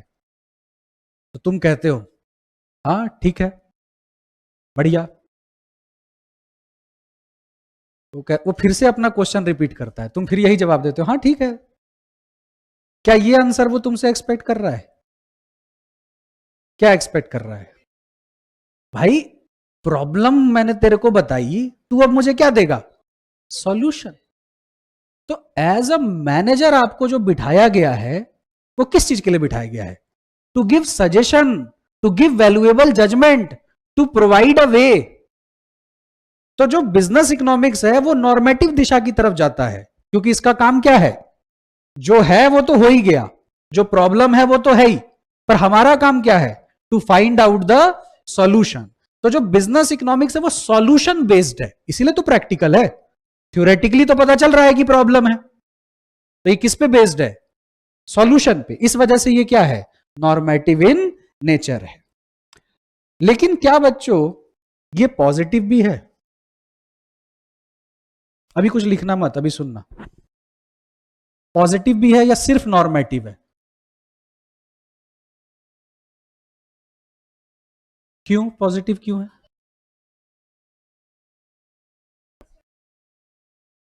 हाँ ठीक है, और कोई? एक बात बताओ, जब तक तुमको सही प्रॉब्लम पता नहीं चलेगी, पता है सही प्रॉब्लम ढूंढना भी बहुत बड़ा टारगेट होता है कि आखिर दिक्कत है कहां। कई लोगों का तो 10 साल किसी और चीज का इलाज चल जाता है, 11वें साल पता चलता है बीमारी कुछ और थी। जैसे कैंसर एक ऐसी बीमारी है जो बड़े लास्ट स्टेज में जाके पकड़ में आती है, शुरुआत में नहीं समझ आता। तो जब तक आपके पास सही प्रॉब्लम नहीं होगी तब तक आप क्या नहीं कर सकते, सही सॉल्यूशन नहीं ढूंढ सकते। तो जब तक आपका पॉजिटिव एस्पेक्ट ठीक नहीं होगा तब तक आपका क्या ठीक नहीं हो सकता, नॉर्मेटिव। लेकिन एग्जामिनर यहां पे रुकता नहीं है, वो फिर पूछता है ज्यादा क्या है, नॉर्मेटिव या पॉजिटिव, नॉर्मेटिव। तो सेम एस्पेक्ट यहां अप्लाई होगा, it is normative in nature but it has aspects of positive economics also, but conclusion is more normative than positive. समझ आई बात? तो लिखिए, it is based on suggestions and valuable judgments। इसी वजह, अभी हम इसका डिटेल में भी पढ़ेंगे, अभी तो बस पॉइंटर्स में लिखवा रहा हूं। 2 मिनट रुको। अच्छा, मैंने ये अज्यूम करके पढ़ा दिया कि तुम सबको आता है। अभी मैं जीरो से पढ़ाऊंगा, क्योंकि सब कह रहे थे ना सजेशन और ये, तो मैंने नॉर्मेटिव एक्सप्लेन ही नहीं किया, अभी करता हूं। फिर लिखिएगा it is also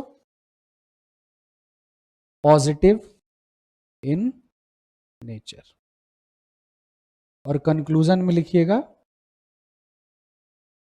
more normative than positive.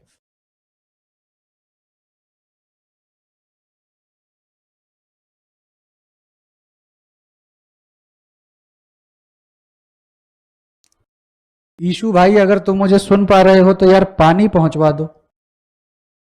हाँ जी, ओके है। चलिए अब इनके बीच के डिफरेंस को समझते हैं। लिख लिया सबने? चलिए,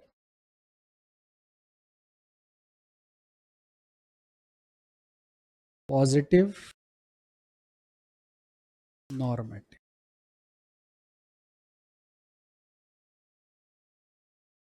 it states what is stage of economy,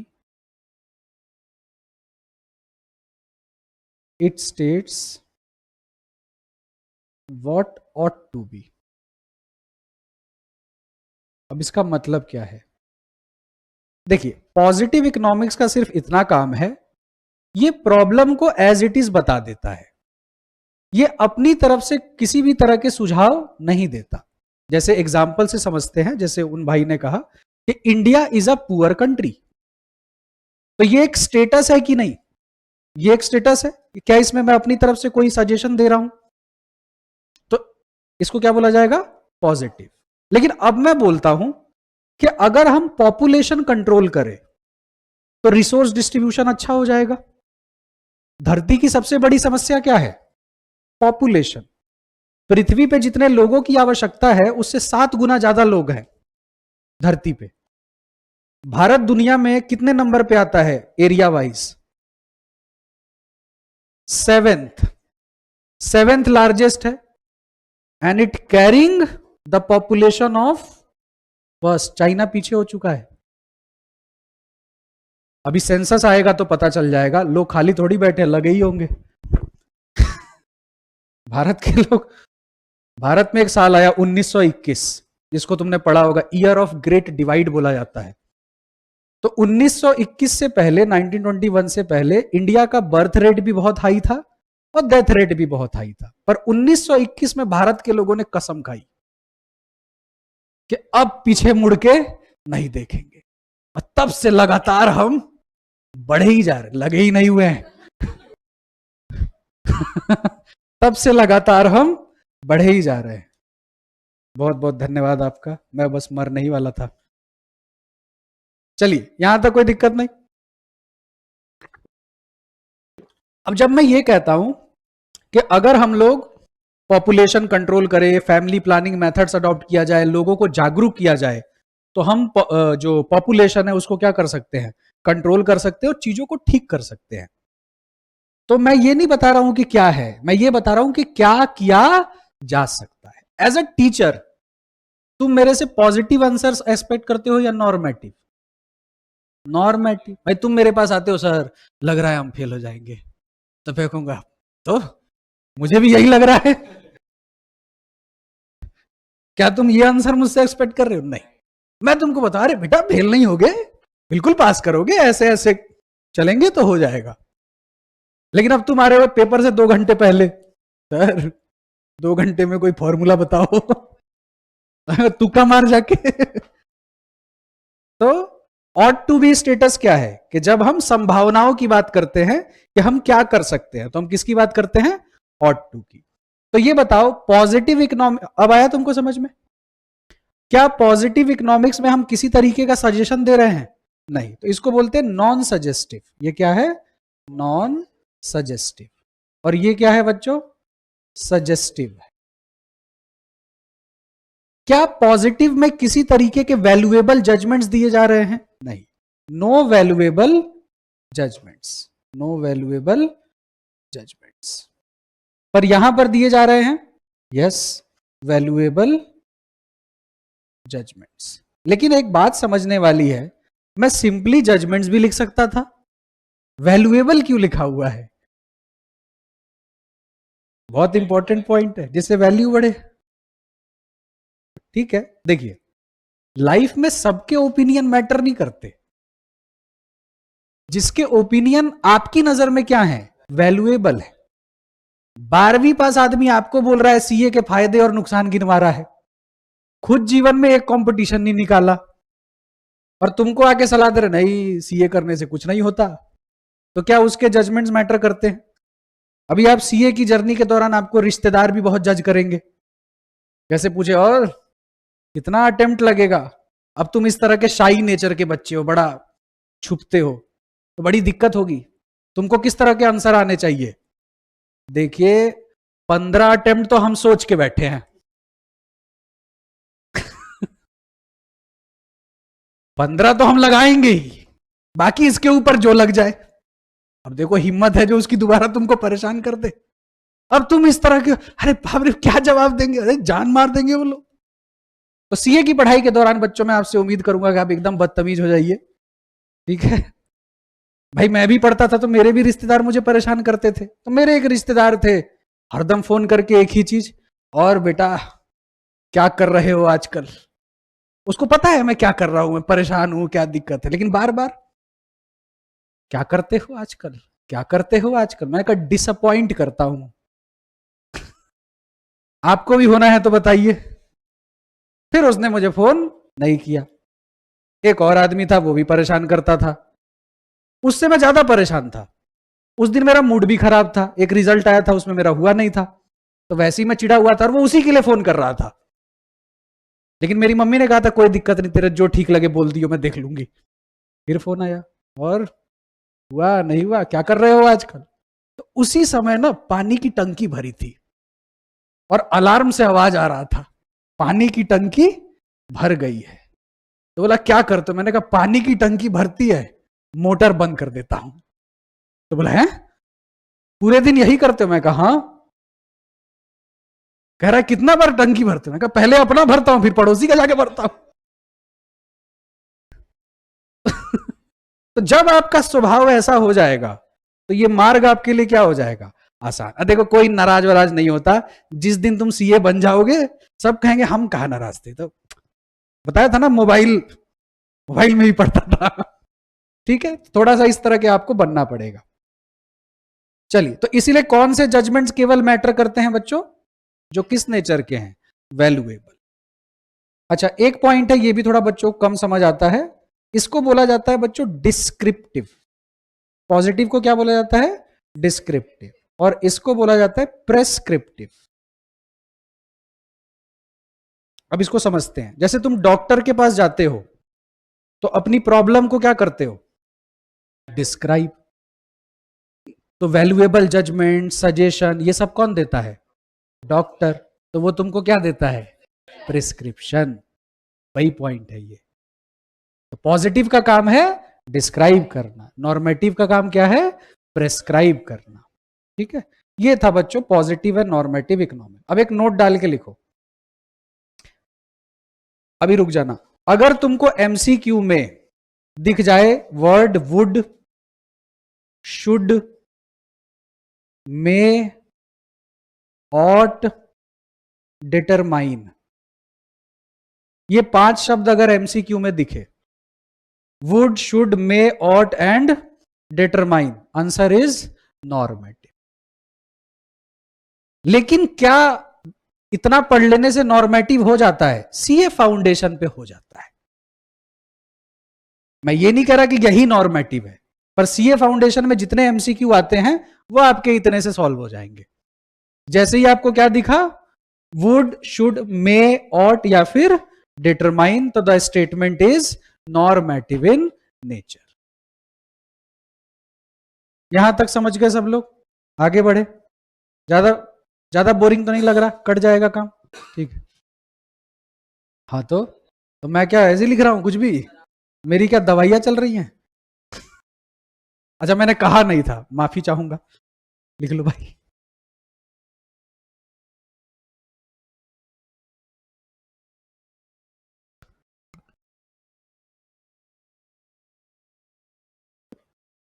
college वॉलेज मिल गया सब लोग को? ठीक है। हाँ जी, खूब क्वेश्चन आते हैं। जो भी मैं पढ़ा रहा हूं, लिखवा रहा हूं, उससे क्वेश्चन आएगा, तभी मैं पढ़ा रहा हूं। अच्छा, तो तुम्हारी सीए की डिग्री की जो ग्रेजुएशन के स्थान पे कितनी वैल्यू है?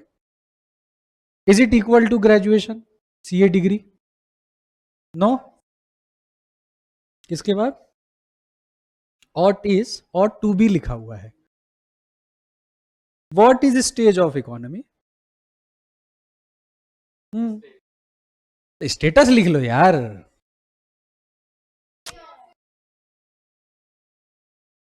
व्हाट इज याद रखना।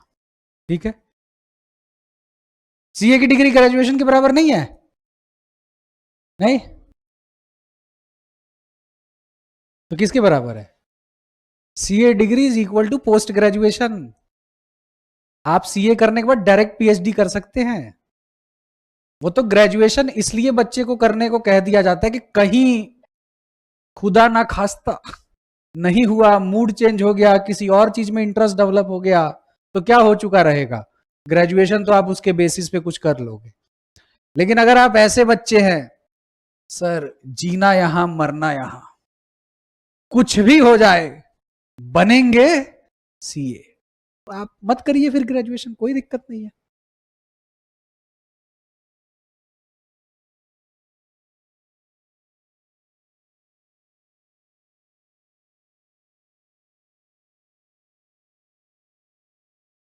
बाकी कॉलेज लाइफ जो होती है वो शुरुआत के 1 महीना बहुत मजा आएगा, सब एक दूसरे के दोस्त बनना चाहेंगे एकदम। लेकिन अगर तुम ये सोच रहे हो कि सिनेमा की तरह होगा कि देखो वो आ गया तो ऐसा कुछ नहीं होता। 3-4 महीने के बाद फिर आप असाइनमेंट और पीपीटीज के दौड़ में फंस जाते हैं, और फिर आप रोज कॉलेज जाते वक्त कहते हैं क्यों जा रहे हैं, कहां फंस गए?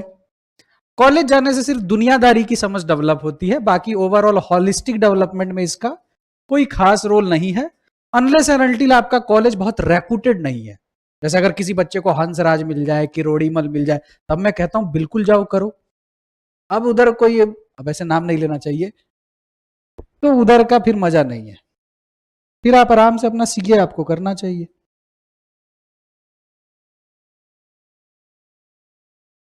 ठीक है, आगे बढ़े बच्चों। चलिए, कितने पॉइंट हो गए? 8th लिखो। इट इज बेस्ड ऑन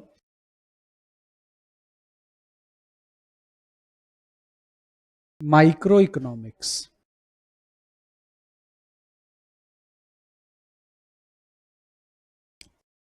अब पहले समझते हैं difference between micro and macro. तो तुम वही बताओगे, इंडिविजुअल, एग्रीगेट, है ना? ठीक है,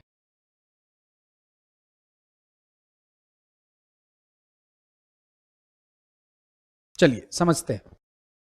देखो, जब दुनिया में इकोनॉमिक्स आई, जब एडम स्मिथ इकोनॉमिक्स को लेके आए, तो ऐसा माइक्रो मैक्रो जैसा कुछ नहीं था। इकोनॉमिक्स वाज सिंपली इकोनॉमिक्स, चाहे पॉलिटिकल इकोनॉमी जो भी आप बोलिए, माइक्रो मैक्रो जैसा कुछ भी नहीं था। तो दुनिया को जैसे इकोनॉमिक्स समझ आ रही थी उस तरह से पढ़ रहे थे। तो हमसे कुछ गलतियां हो रही थी, हम इकोनॉमिक्स को गलत तरह से पढ़ रहे थे। जैसे हमने कुछ गलतियां करी, लिखना नहीं है, सुनना है। जैसे हमने एक थ्योरी दी दुनिया को, supply creates its own demand. ये हम मानते थे। क्या ये स्टेटमेंट ठीक है? ऐसे तो कोई भी सेलर बन जाएगा, मतलब ये कह रहा है कि आप कुछ भी बेचो बिकेगा। Supply creates its own demand. बाद में इसको ठीक किया गया, ये बना demand creates its own supply. अगली धारणा बच्चों क्या थी? हम मान के चलते थे कि इकोनॉमी में हमेशा क्या होती है? Full employment. फुल एम्प्लॉयमेंट पढ़ा होगा ना, AD equals to A S. तो हम मान के चलते हैं कि इकोनॉमी में हमेशा क्या होती है? Full employment. लेकिन क्या प्रैक्टिकली ऐसा है? ज्यादातर लोग तो एम्प्लॉयड है ही नहीं। अच्छा, भारत का तो जो यूथ है, उसमें तो कितना यूथ है जिसको बोला जाता है कि आईएमएफ की रिपोर्ट है कि वो एम्प्लॉयबल ही नहीं है। डिग्री लेकर के तो बैठा है और उसका प्रैक्टिकल स्किल क्या है? जीरो। जो लोग बिजनेस फैमिली से होंगे, एक व्यापारी की सबसे बड़ी समस्या होती है स्टाफ। वो धंधा बाद में शुरू करता है, पहले बंदे ढूंढता है, क्योंकि उसको सही लोगों की क्या होती है? जरूरत। अब भारत इतने इंजीनियर प्रोड्यूस कर रहा है, उतनी जॉब क्रिएशन ही नहीं है। जितने ग्रेजुएट बन रहे हैं उतनी जॉब क्रिएशन ही नहीं है। तो हमारे मन में आ सकता है कि तो क्या दिक्कत है, प्रोडक्शन एक्टिविटी को बढ़ा देते हैं और सभी लोगों को नौकरी दे देते हैं। अब ये बताओ, जब यूथ इंप्लॉयबल ही नहीं है, तो उसके भरोसे अगर हमने पैसा लगा दिया, क्योंकि प्रोडक्शन करने के लिए क्या चाहिए? रिसोर्स। और रिसोर्सेज क्या होते हैं? लिमिटेड। तो अगर आप उसके भरोसे लिमिटेड रिसोर्सेज आप लगा दोगे, जैसे अगर आपके माता पिता आपके लिए बहुत संपत्ति बना रहे हैं, इसका मतलब आप यूजलेस हैं। सोच के देखिए, वो क्यों इतना संपत्ति बना रहे हैं आपके लिए? आपकी खुद की कोई क्षमता नहीं है। पर यदि आपकी खुद की क्षमता है, तो पापा को पता है कि ये खुद बना लेगा साम्राज्य अपना। एक हिंदी में कहावत है, पुत्र कुपुत्र तो क्या धन संचय, पुत्र सुपुत्र तो क्या धन संचय। सुपुत्र इंक्लूड सुपुत्री ऑल्सो। कि अगर पुत्र सुपुत्र होगा, सुपुत्र यानी के गुड सन, तो उसको आप 0 दे दो, वो एम्पायर बिल्ड कर देगा। और अगर कुपुत्र होगा, बैड सन, तो आप उसको जितनी भी चीजें दोगे सब क्या करेगा? डुबा देगा। तो ये सब समस्याएं हैं। और हम लोग क्या मानते थे? आज जब फुल एम्प्लॉयमेंट नहीं है तो उस समय कहां से होगी? अब इन गलत धारणाओं की वजह से हमें बच्चों एक दौर देखना पड़ा जिसका नाम पड़ा ग्रेट डिप्रेशन। क्योंकि हम पढ़ ही गलत तरीके से रहे थे, हमारा अप्रोच ही बिल्कुल गलत था। तब एक महान व्यक्ति का जन्म हुआ, कीन्स, जॉन मार्डियार्ड कीन्स। इन्होंने बताया दुनिया को कि देखो, एक इंडिविजुअल व्यक्ति की समस्या अलग तरह की होती है और देश की समस्या अलग तरह की होती है। जैसे अगर तुम सारे लोग अपने अपने इंडिविजुअल स्टेटस पे पास कर जाओ तो आईजीपी अपने आप बड़ा हो जाएगा। बोलो यस और नो। तो लोगों से देश बनता है या देश से लोग बनते हैं? लोगों से देश बनता है। तो अगर इंडिविजुअली सब लोग संतुष्ट हैं तो देश अपने आप तरक्की कर जाएगा कि नहीं? तो कीन साहब ने बोला कि माइक्रो प्रॉब्लम्स अलग है और मैक्रो प्रॉब्लम्स क्या है? अलग है। तब हमने जाकर के इकोनॉमिक्स को दो हिस्से में क्या किया? डिवाइड किया। लेकिन एक बात बताओ, माइक्रो से ही तो मैक्रो बन रहा है। तो इसीलिए ना मैक्रो में एक शब्द इस्तेमाल होता है एग्रीगेट। एग्रीगेट वर्ड क्यों यूज होता है? क्योंकि वो माइक्रो को ही क्या किया जाता है? एग्रीगेट किया जाता है। तो macro is nothing, it is sum total of micro only. They are not independent, rather they are interdependent. समझ आई बात? अब लिख लीजिए।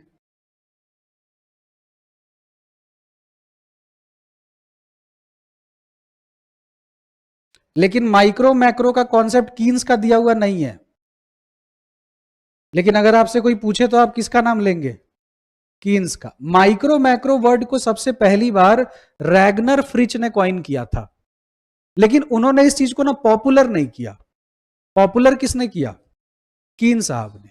इसीलिए इवन आप गूगल भी करेंगे तो किसका नाम आता है? कीन्स का। तो लिखिए, इट स्टडीज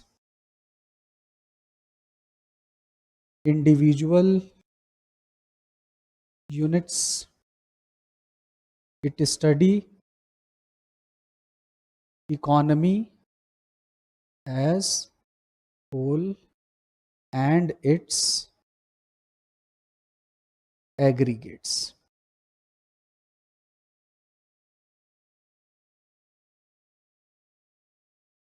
इसका जो मेन काम होता है, मेन पर्पस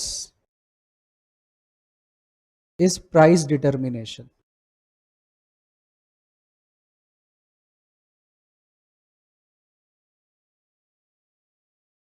और इसका होता है इनकम एंड एम्प्लॉयमेंट। अब एक स्टेटमेंट दूंगा, इसको दिमाग में फिट कर लेना। पूरी माइक्रो इकोनॉमिक्स के दौरान हमारा फोकस सिर्फ एक ही चीज पे रहेगा, दैट इज प्राइस। क्योंकि माइक्रो इकोनॉमिक्स में एक ही चीज राजा है और वो क्या है? प्राइस। सारे चैप्टर का आधार क्या है? प्राइस। अब क्यों है, अभी मैं थोड़ा सा आपको हिंट दे देता हूं, बाकी डिमांड वगैरह पढ़ेंगे तो हम उसमें डिटेल में पढ़ेंगे। देखिए, भारत देश जो है, भारत के लिए एक शब्द इस्तेमाल होता है कि India is a price sensitive economy. Price sensitive Bharat को क्यों बोलते हैं? यहां के लोगों को सब कुछ पसंद है, बस कीमत से छेड़छाड़ मत करना। कीमत अगर आप थोड़ी भी बढ़ाते हैं तो कस्टमर यहां पे चिढ़ जाता है। समझ रहे हो? जैसे यहां के लोगों को आदत है बार्गेनिंग करने की। तो मैं बिहार से बिलोंग करता हूं, तो मैं पूरे साल में एक बार घर जरूर जाता हूं, छठ दिवाली में, क्योंकि वो वहां का महापर्व होता है। तो मेरी माता जी कहती मैं तेरे साथ शॉपिंग करने चलूंगी। मैं तो ठीक है। तो मैं अपनी मदर को बोलता हूं कि देखो, मैं इतना योग्य हो चुका हूं कि तुम किसी भी शॉप से कुछ भी खरीद सकती हो, लेकिन प्लीज किसी एक ही दुकान में चलना। कोई एक दुकान चुन लो और उसमें से जो चाहिए वो ले लो, क्योंकि मेरे से नहीं होगा, यहां से वहां से वहां। तो कहती फिर मैं तेरे साथ जाऊंगी ही नहीं। दैट मीन्स बार्गेनिंग करना है। बार्गेनिंग का कारण क्या है? प्राइस।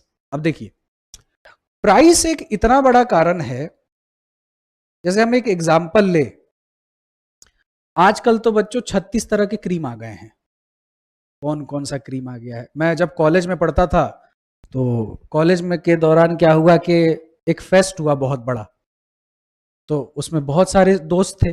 तो अब उसमें हमारी फीमेल फ्रेंड्स भी थी, वो बेचारी रात को कहाँ जाती। तो काफी झुंड हो गया था, तो सब मेरे ही घर आ गए। मैं बैचलर आदमी हूँ, अकेला रहता हूँ। सबने कहा कि हम लोग हिमांशु के घर पे ही रुक जाएंगे। तो रात के 2-2:30 बजे सब आ गई। अब वो ना लड़कियां जब अपना मेकअप उतार रही थी तो मेकअप उतारने के लिए भी कुछ यूज कर रही थी, वो ऐसे टिश्यू में लगा रही थी, फिर थोड़ा थोड़ा ऐसे कर। मैंने कहा ये क्या चीज है? तो बोला ये मेकअप उतार करने का। मैंने कहा तुमको मेकअप उतारने में भी मेकअप लग रहा है, तुम मेकअप मुक्त कब होते हो? फिर जब सोने जा रही हैं तो पता नहीं, पहले फेस वॉश किया, फिर कुछ क्रीम लगाया, फिर कोई क्रीम लगाया। तो आज के क्या है, विकल्प बहुत है। आजकल तो लड़के भी लड़की हो गए, सलून में 4-4 घंटा बैठे रहते हैं। अरे अगर तुम्हारे पेट का ही सिस्टम खराब है तो मुंह पे कितना भी पोत लोगे तो उससे होगा क्या? कुछ नहीं होगा। लेकिन पुराने समय में ना एक ही क्रीम चलता था, फेयर एंड लवली। हर औरत की एक ही पसंद, फेयर एंड लवली। मेरी मम्मी के पास भी वही था, तो कभी कहीं पार्टी वार्टी में जाना हो मैं भी लगा लेता था। लेकिन उस समय ना एक दूसरा प्रोडक्ट लॉन्च हुआ, वीको टर्मरिक, और बड़ा लंबा चौड़ा एड आता था वीको टर्मरिक का। वीको टर्मरिक नहीं कॉस्मेटिक, वीको टर्मरिक आयुर्वेदिक क्रीम, ऐसे लंबा सा एड आता था। और बहुत भारी बजट के साथ वीको टर्मरिक आया था। अब औरतों में एक नया क्रेज आ गया, लड़कियों में एक नया क्रेज आ गया कि अब हल्दी चंदन वाला लगाएंगे, वीको टर्मरिक। लेकिन वीको टर्मरिक पता है क्या गलती कर गया? फेयर एंड लवली बिकता था कुछ 40-45 रुपए का, उस समय की बात, बड़े किट की बात कर रहा हूं, बाकी मुझे उतना आइडिया नहीं है। लेकिन फेयर एंड लवली ना कुछ वीको टर्मरिक कुछ 100 रुपए के लगभग में लॉन्च हुआ, ऑलमोस्ट डबल प्राइस का। लेकिन औरतों में शुरू में एक्साइटमेंट थी, तो पहले पति से वो फेयर एंड लवली के लिए लड़ती थी। अब किस चीज के लिए लड़ाई हो गई? वीको टर्मरिक। तो भाई पति बेचारा क्या करे, उसको चैन से रहना भी तो है, तो वो वीको टर्मरिक लेकर के आया। पत्नी ने 7 दिन 8 दिन 10 दिन लगाया, वो वैसे ही दिख रही है। No change. लेकिन पॉकेट पे सीधा डबल इंपैक्ट। तो वीको टर्मरिक का सेल एकदम से ड्रॉप होने लगा, औरतें वापस किस पे शिफ्ट होने लग गई? फेयर एंड लवली पे। वीको टर्मरिक ने भी अपनी कीमत कम करी, पहले 70 किया, 60 किया, फिर 50 कर दिया। तो कस्टमर ने कहा इधर कुछ लिखा हुआ है क्या? मतलब यही चीज तुम अभी तक कितने में बेच रहे थे? 100 रुपए, अब तुम यही चीज कितने में बेचने को तैयार हो? 50 रुपए। उसके बाद से लेके आज तक वीको टर्मरिक उठ नहीं पाया है, जैसे तैसे रेंग रहा है। लेकिन अगर सोचो वीको टर्मरिक 50 नहीं 45-55 में लॉन्च हो गया होता तो फेयर एंड लवली आज तक नहीं उठ पाता। तो इसी वजह से भारत जैसे देश में ना प्राइस का बहुत बड़ा रोल होता है। आप पार्ले जी को देखो, वो बिस्किट कम किए जा रहा है लेकिन प्राइस वही है, 1-2 रुपए ऊपर नीचे करता है। हाजमोला पहले उसमें 6 गोलियां होती थी, अब कितनी है? 4, पर बिक तब भी कितने का रहा है? क्योंकि 1 से 2 होने का मतलब कीमत सीधे कितनी हो गई? डबल। Sale will drop. तो आपको दिमाग में लेके चल रहा है कि माइक्रो इकोनॉमिक्स में सबसे इंपॉर्टेंट चीज क्या होती है? प्राइस। और जब मैं आपको पढ़ाऊंगा तो मैं साबित करूंगा, डिमांड में भी, कंज्यूमर बिहेवियर में भी। चलो यहां तक तो कोई डाउट नहीं, आगे बढ़े। चलो इस चैप्टर का लास्ट टॉपिक है छोटा सा, देखो इससे उतना एग्जाम में क्वेश्चन नहीं आता। जब हम बोलते हैं बच्चों बिजनेस इन्वायरमेंट, तो एक इंटरनल इन्वायरमेंट होता है और एक क्या होता है? एक्सटर्नल। तो जो इंटरनल होता है वो कंट्रोलेबल होता है कि नहीं? अब समझा देता हूं इंटरनल से मेरा क्या मतलब है। जैसे आईजीपी इंस्टीट्यूट के हाथ में है कि वो अपने मन से कोई भी टीचर रख सकता है, कंट्रोलेबल। कोई बच्चा फीस नहीं जमा कर रहा है, निकाल सकता है। कोई बच्चा क्लास में बदतमीजी कर रहा है, निकाल सकता है। कोई स्टाफ ढंग से काम नहीं कर रहा, निकाल सकता है। इंफ्रा को चेंज कर सकता है। तो ये सारे क्या है? कंट्रोलेबल। मतलब ये इंटरनल बिजनेस इन्वायरमेंट का पार्ट है। लेकिन गवर्नमेंट सील कर रही है, आईजीपी कुछ कर सकता है? नहीं, एक्सटर्नल हो गया। लॉस चेंज हो रहे हैं, आईजीपी कुछ कर सकता है? एक्सटर्नल हो गया। तो जो भी अनकंट्रोलेबल है वो सारे क्या है? एक्सटर्नल। तो ये क्या है? एक्सटर्नल वाले अनकंट्रोलेबल। तो देखो जितने भी कंट्रोलेबल होते हैं ये सब किसका हिस्सा है? Micro economics. और जितने अनकंट्रोलेबल है ये सारे किसका है? Macro economics. ये तुम्हारा यूनिट 1 जो है समाप्त होता है। इंट्रोडक्शन, छुट्टी नहीं दे रहा हूं, बैठो अभी। अब मेन कंटेंट की तरफ है। यहां तक थोड़ा बोरिंग था लेकिन अब मजा आएगा तुम लोग को। यहां तक सब लोग समझ गए? किसी के मन में कोई डाउट? चलिए अगला जो है बच्चों, दैट इज यूनिट 2। यहां से पढ़ने वाली चीजें हैं basic problems of an economy and role of price. अब यहां से तुमको बिजनेस ही को भूल जाना है। सारा कंटेंट क्या है, नॉर्मल है, कुछ बिजनेस इको वगैरह कुछ भी नहीं है।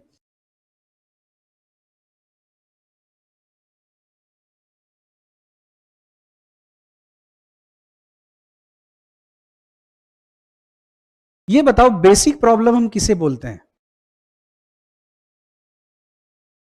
अरे इकोनॉमिक्स के हिसाब से आंसर दो। स्केर्सिटी एंड रिसोर्स एलोकेशन, ठीक है। बेसिक प्रॉब्लम बोलते हैं रिसोर्स एलोकेशन को। और एलोकेशन का मतलब क्या होता है बच्चों? डिस्ट्रीब्यूशन। तो जहां भी इकोनॉमिक्स में एलोकेशन लिखा है उसका मतलब क्या है? डिस्ट्रीब्यूशन।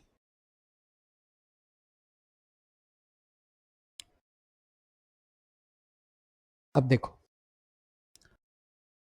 आखिर हमें रिसोर्स अलोकेशन क्यों करना पड़ रहा है? Because of scarcity. स्केर्सिटी हमें इकोनोमाइजिंग ऑफ रिसोर्सेस करने पे मजबूर करती है। Economising of resources. Economising of resources किसी ने सुना है कभी? What is economising of resources? Optimum use of resources. देखो, putting the resources to their best valued use is called economising of resource. समय एक रिसोर्स है कि नहीं? 12th के बाद तुम लोग के पास बहुत सारे विकल्प थे, पर तुमने क्या चुना? सीए करेंगे। तो तुम अपने रिसोर्सेस को इस समय किस में पुट ऑन कर रहे हो? सीए में। तो तुम इकोनोमाइजिंग कर रहे हो अपने तरीके से।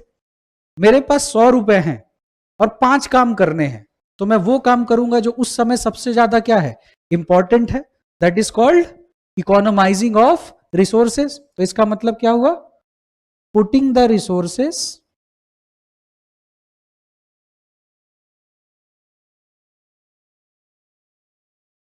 टू देयर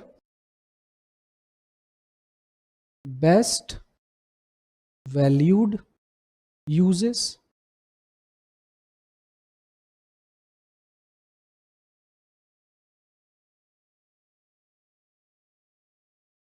यहां तक पहले लिखिए।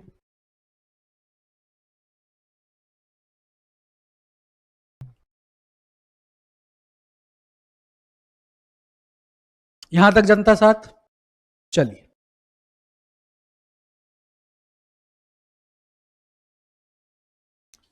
किसी भी देश की बच्चों सबसे इंपॉर्टेंट एक्टिविटी होती है प्रोडक्शन एक्टिविटी। ये बताओ, गुड्स की प्रोडक्शन होती है क्या? सर्विसेज की भी प्रोडक्शन होती है? मतलब मैं इस समय आपको स्टेज पे खड़े होकर पढ़ा रहा हूं, तो क्या मैं कोई प्रोडक्शन एक्टिविटी कर रहा हूं? या सर्विसेज की प्रोक्योरमेंट होती है? प्रोक्योरमेंट। तो इसका मतलब सर्विसेज की क्या नहीं होती है? प्रोडक्शन। पर इकोनॉमिक्स कहता है होती है। इकोनॉमिक्स में जब भी प्रोडक्शन वर्ड आए तो that means production of goods as well as services. Even मैं आपको पढ़ा रहा हूं, ये भी किसका पार्ट है?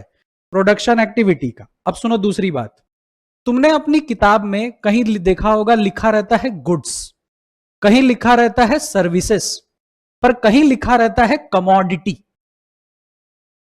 लिखा रहता है कि नहीं? कमोडिटी क्यों लिखा रहता है? जहां भी कमोडिटी लिखा है इसका मतलब goods as well as services. Commodity लिखने का पर्पस ही यही है कि जहां भी कमोडिटी लिखा है वो दोनों की बात कर रहा है, गुड्स की भी और सर्विस की भी। जहां गुड्स लिखा है तो स्पेसिफिकली किसकी बात हो रही है? गुड्स की। जहां सर्विस लिखा है, तो जब मैं लिखता हूं प्रोडक्शन एक्टिविटी तो goods as well as services. अब तुम इमेजिन करके देख लो, तुम्हारे घर में जो भी पैसा आ रहा है वो किसी ना किसी प्रोडक्शन एक्टिविटी से आ रहा है कि नहीं? या तो माता पिता किसी सर्विस सेक्टर से जुड़े हैं, या कुछ प्रोड्यूस होकर बिक रहा है, तीसरा तो कुछ नहीं होता। यानी कि जो हमारी इंप्लॉयमेंट है वो किस पे निर्भर करती है? देश की प्रोडक्शन एक्टिविटी पे। तो देखो, प्रोडक्शन क्या अकेले की जा सकती है? तो प्रोडक्शन करने से क्या होता है बच्चों? इंप्लॉयमेंट जनरेट, यस और नो? इंप्लॉयमेंट जनरेट होती है, बहुत अच्छी बात है। जब इंप्लॉयमेंट जनरेट होती है तो लोगों की क्या होती है? इनकम। इस इनकम का एक हिस्सा आप सेव कर लेते हो, दूसरा हिस्सा आप क्या करते हो? खर्च कर देते हो, एक्सपेंडिचर। अब ये बताओ, जो तुम सेव करते हो वही पैसा तो तुम क्या करते हो? इन्वेस्ट, शेयर्स खरीद लिया, एफडी करा लिया, कुछ ऐसा काम करते हो, ठीक है? अच्छा, अब ये जो इन्वेस्ट किया हुआ पैसा है, लेट्स से ये किसी बैंक में रख दिया गया। बैंक का क्या काम है? लोन्स देना। तो बैंक आपसे जो पैसा लेता है उस पे कम ब्याज देता है, और जब लोन देता है तो उस पे इंटरेस्ट ज्यादा चार्ज करता है। बीच का मार्जिन से बैंक चलता है। तो बैंक कुछ नहीं, एक ब्रोकरेज पे चलने वाला सिस्टम है। आपको 4% दे रहा है, आगे 10% पे दे रहा है, तो बीच का 6% उसका क्या है? मार्जिन है, ठीक है? तो आपने ये पैसा बैंक को दिया, तो ये बताओ, क्या बैंक आपको मौज मस्ती के लिए लोन देता है, या लोन देने से पहले पर्पस ऑफ द लोन पूछा जाता है? इवन जब आपका एजुकेशन लोन भी होता है तो आपको पैसा नहीं मिलता, वो सीधे जिस भी संस्था में आप पढ़ोगे उनके अकाउंट में वो पैसा क्या कर देंगे? क्रेडिट कर देंगे। आप जब कोई बाइक खरीदने जाते हो, 1 लाख की बाइक है मान लीजिए, तो बैंक आपको ऐसे 1 लाख नहीं दे देता, वो पैसा सीधे किसके अकाउंट में जाता है? कंपनी के। फिर आपके साथ ईएमआई सिस्टम बनता है। तो बैंक बच्चों, इसका मतलब बैंक लोन भी तो किसी ना किसी बिजनेसमैन को ही तो दे रहा है। तो यानी जो पैसा आपने इन्वेस्ट किया वो कहां चला गया? बैंक में। और बैंक ने ये वापस पैसा उठा के फिर किसको दे दिया? प्रोडक्शन एक्टिविटी में। फिर वो पैसा प्रोडक्शन एक्टिविटी में लगा, फिर इंप्लॉयमेंट जनरेट हुई, फिर इनकम हुई, फिर सेविंग हुई, फिर इन्वेस्टमेंट हुआ। देश ऐसे ही चलता है। समझ आ रही है बात? देश बिल्कुल ऐसे ही चलता है। लेकिन यहां पर एक सवाल है कि क्या सेविंग हमेशा इन्वेस्टमेंट के बराबर होती है? कीन साहब की एक अजम्पशन है कि शॉर्ट पीरियड में saving is equal to investment, but it is not always. ये मात्र एक क्या है? अजम्पशन। जैसे मैं आपको एक एग्जांपल देता हूं। आपकी मम्मी कहती है मुझे बहुत गर्मी लगती है, किचन के आसपास एक एसी लगना चाहिए। तो पिताजी कहते हैं कमरे में लगाए बहुत है। वो कहती है कोई बात नहीं, मैं खुद लगा लूंगी। तो वो रोज कुछ पैसा इकट्ठा करती हैं, और इकट्ठा करते करते वो 30-35 हजार रुपए इकट्ठा कर लेती हैं। तो ये बताओ, सेविंग से ही इकट्ठा हुआ है, लेकिन उस सेव किए पैसे से एसी आ गया। Is it investment? वो तो और आप लायबिलिटी उठा ले आए। अब बिजली बिल अलग आएगा, मेंटेनेंस कॉस्ट उसका अलग है, एक बार सर्विस भी होगा तो 1000 रुपए गए। खराब हो गया एमसीबी वगैरह, कुछ प्रॉब्लम आ गई, पीसीबी फूक गया, 6-7 हजार रुपए गए। और कंप्रेसर चला गया तो एसी ही गया। गैस लीक हो गई, 5,000 रुपए गए। तो ये बताओ, आप सेविंग के पैसों से इन्वेस्टमेंट एसेट जनरेट कर रहे हो या लाइबिलिटी? लाइबिलिटी। तो saving is not equal to investment, but it is assumed to be equal to investment. इतनी बात समझ में आई? चलो, तो अब हम ये बात समझ गए कि सबसे इंपॉर्टेंट एक्टिविटी कौन सी है? Production activity. हाँ, कैसे एसेट हुआ? चलो ठीक है, एसेट और लाइबिलिटी में डिफरेंस समझा देता हूं। कोई भी चीज आपको मजा दे रही है, उससे इन्वेस्टमेंट तय नहीं होता। कोई भी चीज अगर आपको पाल रही है तो वो इन्वेस्टमेंट है, और किसी को भी यदि आप पाल रहे हैं तो लाइबिलिटी है। तो आपके जीवन में कोई ऐसा व्यक्ति है जिस पे आप बहुत खर्च कर रहे हैं, तो वो क्या है? लाइबिलिटी। और यदि वो आप पे खर्च कर रहा है तो एसेट है। तो एसी क्या है? आपको मजा तो दे रहा है, पर आपको एसी को पाल, अब ऐसे तो कार भी मजा देती है, ये पंखा भी मजा दे रही है, but they are all liabilities because they are draining your wealth. अच्छा, और ऐसी चीज तो महा लाइबिलिटी है कि जब एक एसी से काम हो सकता है, 2 लगा दिया। समझ आई बात? तो एक सिंपल तरीका है याद रखने का, कोई भी चीज आपको पाले तो वो क्या है? एसेट। और किसी भी चीज को आप पालो तो वो क्या है? लाइबिलिटी। समझ आई बात? चलो, इतना समझ गए। अब एक बात बताओ, प्रोडक्शन एक्टिविटी करने के लिए बच्चों क्या लगते हैं? रिसोर्सेस। और रिसोर्सेस क्या हैं? लिमिटेड। तो रिसोर्स अलोकेशन का जन्म होगा कि नहीं होगा? हमें यह पता करना पड़ेगा कि नहीं कि रिसोर्सेस को कहां पे लगाना सही होगा, क्योंकि क्या है? लिमिटेड है भाई। तो एक बात बताओ, रिसोर्स अलोकेशन जब होगी तो हमें यह पता करना पड़ेगा कि नहीं कि फिर प्रोड्यूस करे क्या? व्हाट टू प्रोड्यूस, बचपन में पढ़ा था ना। अब यह पता चल गया कि क्या प्रोड्यूस करना है, तो फिर उसको कैसे प्रोड्यूस करे, हाउ टू प्रोड्यूस। और जो ये प्रोड्यूस कर दिया है इसको इसके टारगेट कस्टमर तक भी तो पहुंचाना है, फॉर whom टू प्रोड्यूस। चौथी चीज होती है ग्रोथ एंड इफिशियंसी। ये भी बताऊंगा आपको, ग्रोथ एंड इफिशियंसी। अब देखो 11th-12th में तुम सब ये टॉपिक्स पढ़ते हो, लेकिन इनके बीच का ना तुम्हारा कनेक्शन मिसिंग होता है। ये आपस में कनेक्ट कैसे हो रहा है? और एमसीक्यू किस पे आता है? कनेक्शंस पे आता है। जैसे वो डिमांड को सप्लाई से कनेक्ट करके क्वेश्चन पूछेगा, मार्केट को कॉस्ट से कनेक्ट करके क्वेश्चन पूछेगा। अब इंडिविजुअली तुमको कॉस्ट आता है, इंडिविजुअली तुमको मार्केट आता है, पर ये दोनों चैप्टर आपस में रिलेटेड कैसे है ये नहीं आता, तो एमसीक्यू सॉल्व नहीं कर पाओगे। What to produce, how to produce, for whom to produce, and the problem of growth and efficiency.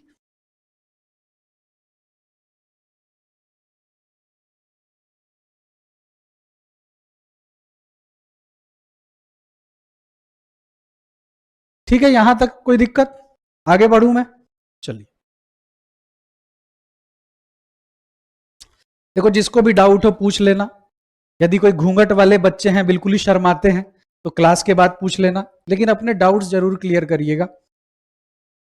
चलिए, यहां तक सब लोग समझ गए? अब देखो,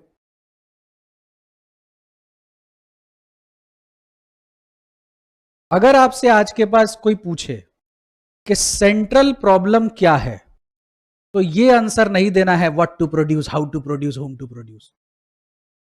प्रॉब्लम, सेंट्रल प्रॉब्लम है रिसोर्स अलोकेशन। क्या है central problem? Resource allocation. And this resource allocation give birth to what to produce, how to produce, for whom to produce, and growth and efficiency. तुम लोग से पूछा जाता है central problem what to produce, how to, अरे वो central problem नहीं है। Central problem is resource allocation. समझ गए यहां तक सब लोग? चलो आगे बढ़ते हैं।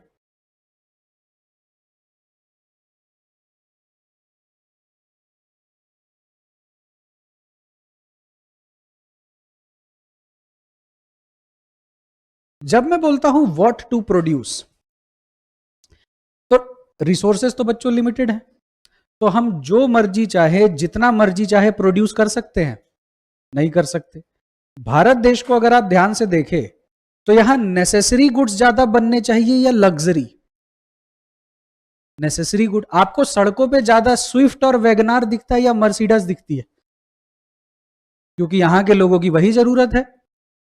एक सीपी में शोरूम खुला ऑडी का, एक ही ऑडी उसमें लगी रहती थी, फिर वो शोरूम बंद भी हो गया, वही ऑडी नहीं बिक पाई। मैं ये नहीं कह रहा कि भारत में अमीर लोग नहीं है, लेकिन ज्यादातर कस्टमर किस तरीके का है? जो मिड रेंज का है, मेडियोकर है। भाई रतन टाटा जी का एक विजन था। विजन क्या था? कि लोग, हाँ, बाइक से चलते हैं, उनको धूप लगती है, बारिश हो जाती है, तो हम एक ऐसा कुछ बना देते हैं जिससे एक गरीब आदमी भी धूप से बचे, तो नैनो बना दी। अब देखो, नैनो किसी को गरीब या अमीर बनाने के लिए नहीं बनाई गई थी, लेकिन लोगों ने उसको किस तरह से देखा कि इसके पास नैनो है मतलब ये गरीब है। अब कोई नैनो से है तो बोलता है भाई इससे बढ़िया तो बाइक ही ले लेता। तो इस इंटेंशन की वजह से वो प्रोजेक्ट क्या हो गया? फेल हो गया। लेकिन इस बात को कोई डिनाई नहीं कर सकता कि दुनिया की सबसे सस्ती कार भारत ने बनाई, वो फेल हो गए। हालांकि नैनो लॉस में था, पर रतन टाटा का कहना था कि बाकी चीजों से तो प्रॉफिट हो रहा है ना। हम देखो, मुकेश अंबानी लोग जो हैं वो बिजनेसमैन है, वो अपने आप को क्या क्लेम करते हैं?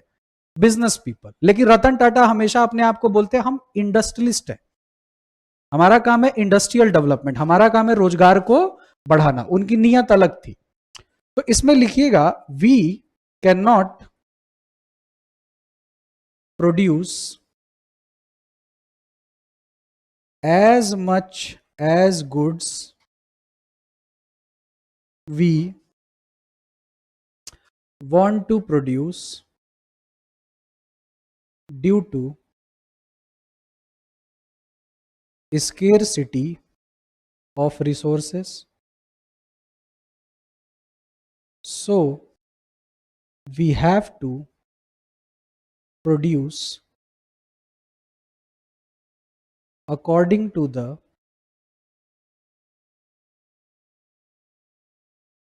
priority of the nation and which is profitable.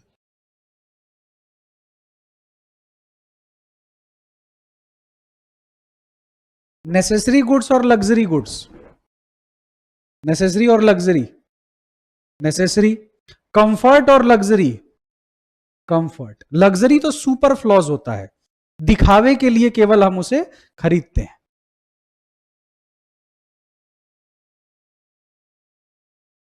IPhone अब कुछ लग्जरी नहीं, रिक्शा वाला के पास भी है। अब ईएमआई ने, अरे मतलब रिक्शे वाले के, तुम्हारे पास भी है, रिक्शे वाले के पास भी है। तो सब चीज दिल पे ले लेते हो यार, मेरे पास तो है ही नहीं, मेरे पास तो ये फोन है। हाँ ठीक, बहुत बढ़िया है। अभी तुम लोग क्या लग्जरी, स्टूडेंट हो, माँ बाप के टुकड़ों पे पल रहे हो अभी। अच्छा, तुम्हारे ऊपर जो पैसा खर्च हो रहा है वो इन्वेस्टमेंट है कि नहीं है? अच्छा मान लो तुम्हारे ऊपर खूब खर्च हुआ, तुम नालायक निकल गए नहीं, स्टिल इट इज इन्वेस्टमेंट। याद रखिएगा, इन्वेस्टमेंट का एक और रूल होता है, प्रॉफिट होगा या लॉस होगा हमें अभी पता नहीं है, पर अगर पैसे लगाने की नियत क्या है, पैसा बनाना, तो इट इज ऑलवेज इन्वेस्टमेंट। तो आप पे बिल्कुल, आप सब पे इन्वेस्टमेंट हो रहा है भाई, भविष्य में बहुत पैसा छापोगे तुम लोग। सीए की पढ़ाई में तो मुझे लगता है ये इकलौती ऐसी डिग्री है जो इतने कम खर्चे में इतना भयंकर रिटर्न देती है। तुम इस समय नोएडा के बढ़िया कॉलेज में जाके बीकॉम कर लो, 8-10 लाख रुपए लग जाएंगे, मिलेगा क्या? क्लर्क की भी नौकरी नहीं लगेगी। चलिए ये पॉइंट हो गया, ये सिंपल था। अब आइए हाउ टू प्रोड्यूस। ये कहता है it talks about the choice of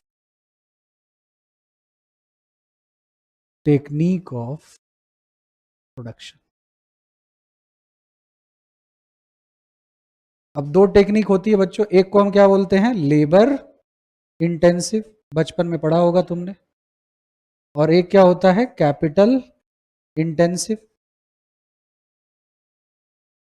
labour intensive का मतलब लेबर का इस्तेमाल ज्यादा है, और कैपिटल यानी कि मशीनों का इस्तेमाल क्या है, कम है। लेबर से क्या मतलब है, ह्यूमन एफर्ट, और अगर कैपिटल इंटेंसिव है तो कैपिटल का इस्तेमाल ज्यादा है, लेबर का कम है।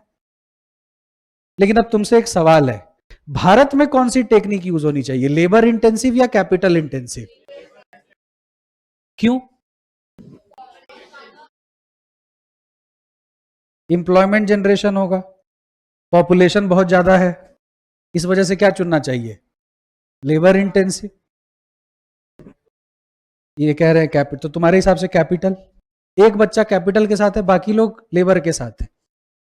ठीक, एग्जाम्पल लेते हैं। और जो तुम्हारा ये सीए बनने के बाद तुमने एक आलीशान सा पैलेस बनाया, चलो ये भी छोड़ो, इससे भी इजी एग्जाम्पल लेता हूं। ये पैलेस नहीं है, ये तुम्हारी एक दुकान है। क्यों, क्या दिक्कत है?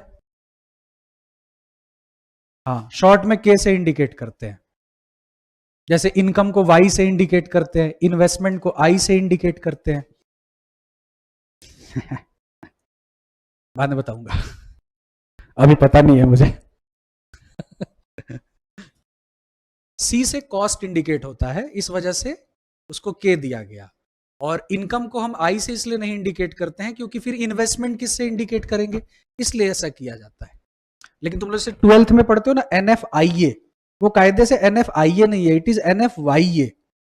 11 12 तक तो आईए चल जाता है, बट वो एक्चुअली में क्या होना चाहिए, NFYA। क्योंकि एक बार तुम आई से इस चैप्टर में इनकम पढ़ा रहे हो और इनकम एंड एम्प्लॉयमेंट में जाके आई से इन्वेस्टमेंट पढ़ा रहे हो, तो 11 12 में तो कुछ भी चलता है बच्चों। दुकान खोलना बुरी बात है। अच्छा मान लो मैं सीए हिमांशु और हिमांशु मिष्ठान भंडार खुल जाए, रोज की करोड़ मिठाई की दुकान को हल्के में ले रहे हो तुम। लक्ष्मी नगर में एक हीरा स्वीट है, अंदर घुसने की जगह नहीं मिलती। अभी देखो घेवड़ बेच बेच के करोड़पति हो रहे हैं सब। तो क्या दुकान खोलना कोई बुरी बात है? अब तुम्हारी एक दुकान है, अच्छा चलो दुकान है, तुम्हारा एक बहुत बड़ा बिजनेस है, शब्द मैंने चेंज कर दिया, ठीक। अब इस दुकान में जब तक तुम्हारे पिताजी इस दुकान को चला रहे थे, इसमें 4 लेबर थे, और ये जवानी से भी पहले आ गए थे, बच्चे एज में ही आ गए थे, 13-14 साल के थे तभी वो तुम्हारे पिताजी के शागिर्द बन गए थे। और अब उनके बूढ़े होने का टाइम आ चुका है, अब उनका यमराज रोज थोड़ा थोड़ा दिखते हैं, ठीक। लेकिन अब दुकान तुम्हारे हाथ में आ गई, तुम्हारा बड़ा बिजनेस तुम्हारे हाथ में आ गया, ठीक। फिर तुमने क्या किया, नई नई चीजों के बारे में पता किया, फिर तुमको एक मशीन मिली, ठीक है। और वो मशीन इन चारों का काम अकेले कर दे रही थी। कितना देर लगाओगे इनको निकालने में?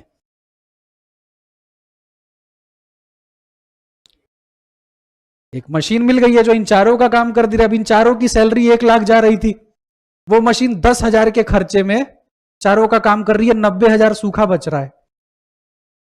कितना टाइम लगाओगे इनको निकालने में? कितना टाइम लगाओगी?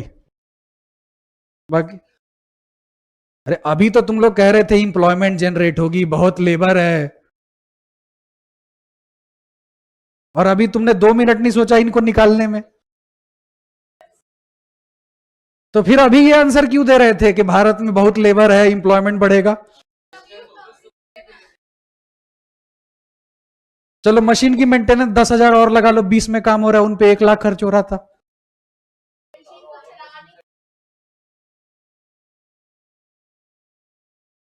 तुम्हारा क्या फायदा है? मशीन लाने से तुम्हारा क्या फायदा है? Social welfare? मशीन लाने से सोशल वेलफेयर हो रहा है? लात मार के गरीबों को निकाल दिया, कह रहा है सोशल वेलफेयर। अब सुनो ध्यान, हाँ बोलो। अब चलो ठीक है, एक आदमी लगा दिया 20,000 का, 10,000 रुपया मेंटेनेंस, 30,000 हो गया, तब भी 70,000 बच रहा है। चलो स्किल्ड लेबर 50,000 लेता है, तब भी 50,000 बच रहा है। और अगर नहीं बच रहा होता तो लाता ही क्यों? अब सुनो मेरी बात ध्यान से, तुम लोग यही सब MCQ में गलती करोगे। ऐसा कहीं कुछ नहीं लिखा हुआ है। देखो तुम प्रोड्यूसर हो और तुम्हारा मकसद है प्रॉफिट कमाना, तो आज के बाद ये आंसर मत देना, whichever technique will cost me less, whether it is labour intensive और it is capital intensive, shall be chosen. पता है आईसीआई को पता है तुम लोग 11 12 में क्या पढ़ते हो, और वो इन्हीं सब में तुम्हें फंसाएगा। अरे भाई मैं प्राइवेट प्लेयर हूं, मैं आया हूं 4 पैसे कमाने की, मैं समाज कल्याण करने आया हूं। ये सरकार करे, रोजगार किसकी चिंता है? सरकार की। मैं तो मुनाफा कमाने आया हूं ना। अब तुम मुझे बोल रहे हो कि भाई साहब आप मशीन ले आए, 20 लेबर आपके दरवाजे पे सोए रहते, तो मैं क्या करूं? पाल लूं उनको? अच्छा तुम्हारा बहुत बड़ा पैलेस है, 4 लोग रहते हो, 400 लोग रह सकते हैं, तो क्यों नहीं गरीबों को भी घुसा लेते हो अंदर? क्या भैया तो सो जाओ, एसी चला देते हैं। It is not going to work practically.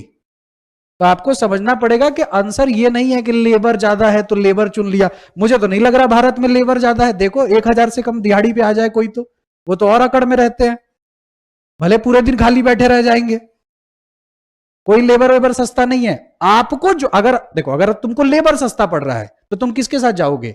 Labour के साथ। कैपिटल सस्ता पड़ रहा है तो किसके साथ जाओगे?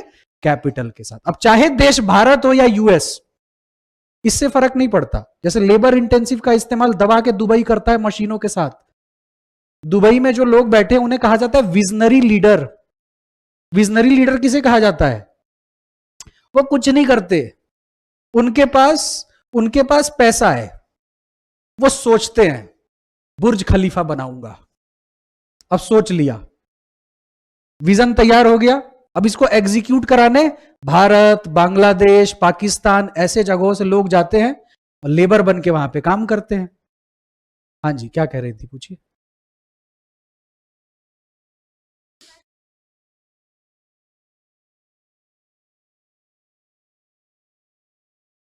क्योंकि भारत का लेबर भारत में ही यूटिलाइज नहीं हो पा रहा, भारत के पास इतना काम ही नहीं है। तो एज अ ह्यूमन तुम कुछ तो करोगी, कहीं तो जाओगी।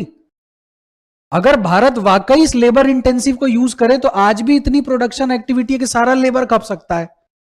लेकिन सरकार जिसको लेबर इंटेंसिव यूज करना चाहिए वो खुद मशीनों का इस्तेमाल कर रही है। तो यहां तो गवर्नमेंट तक लेबर इंटेंसिव को सपोर्ट नहीं कर रही, आप प्राइवेट होके क्या सपोर्ट करेंगे?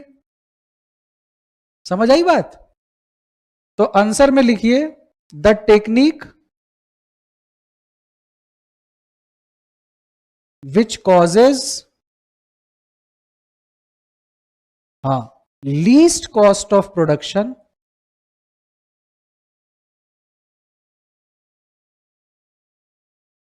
Per unit of output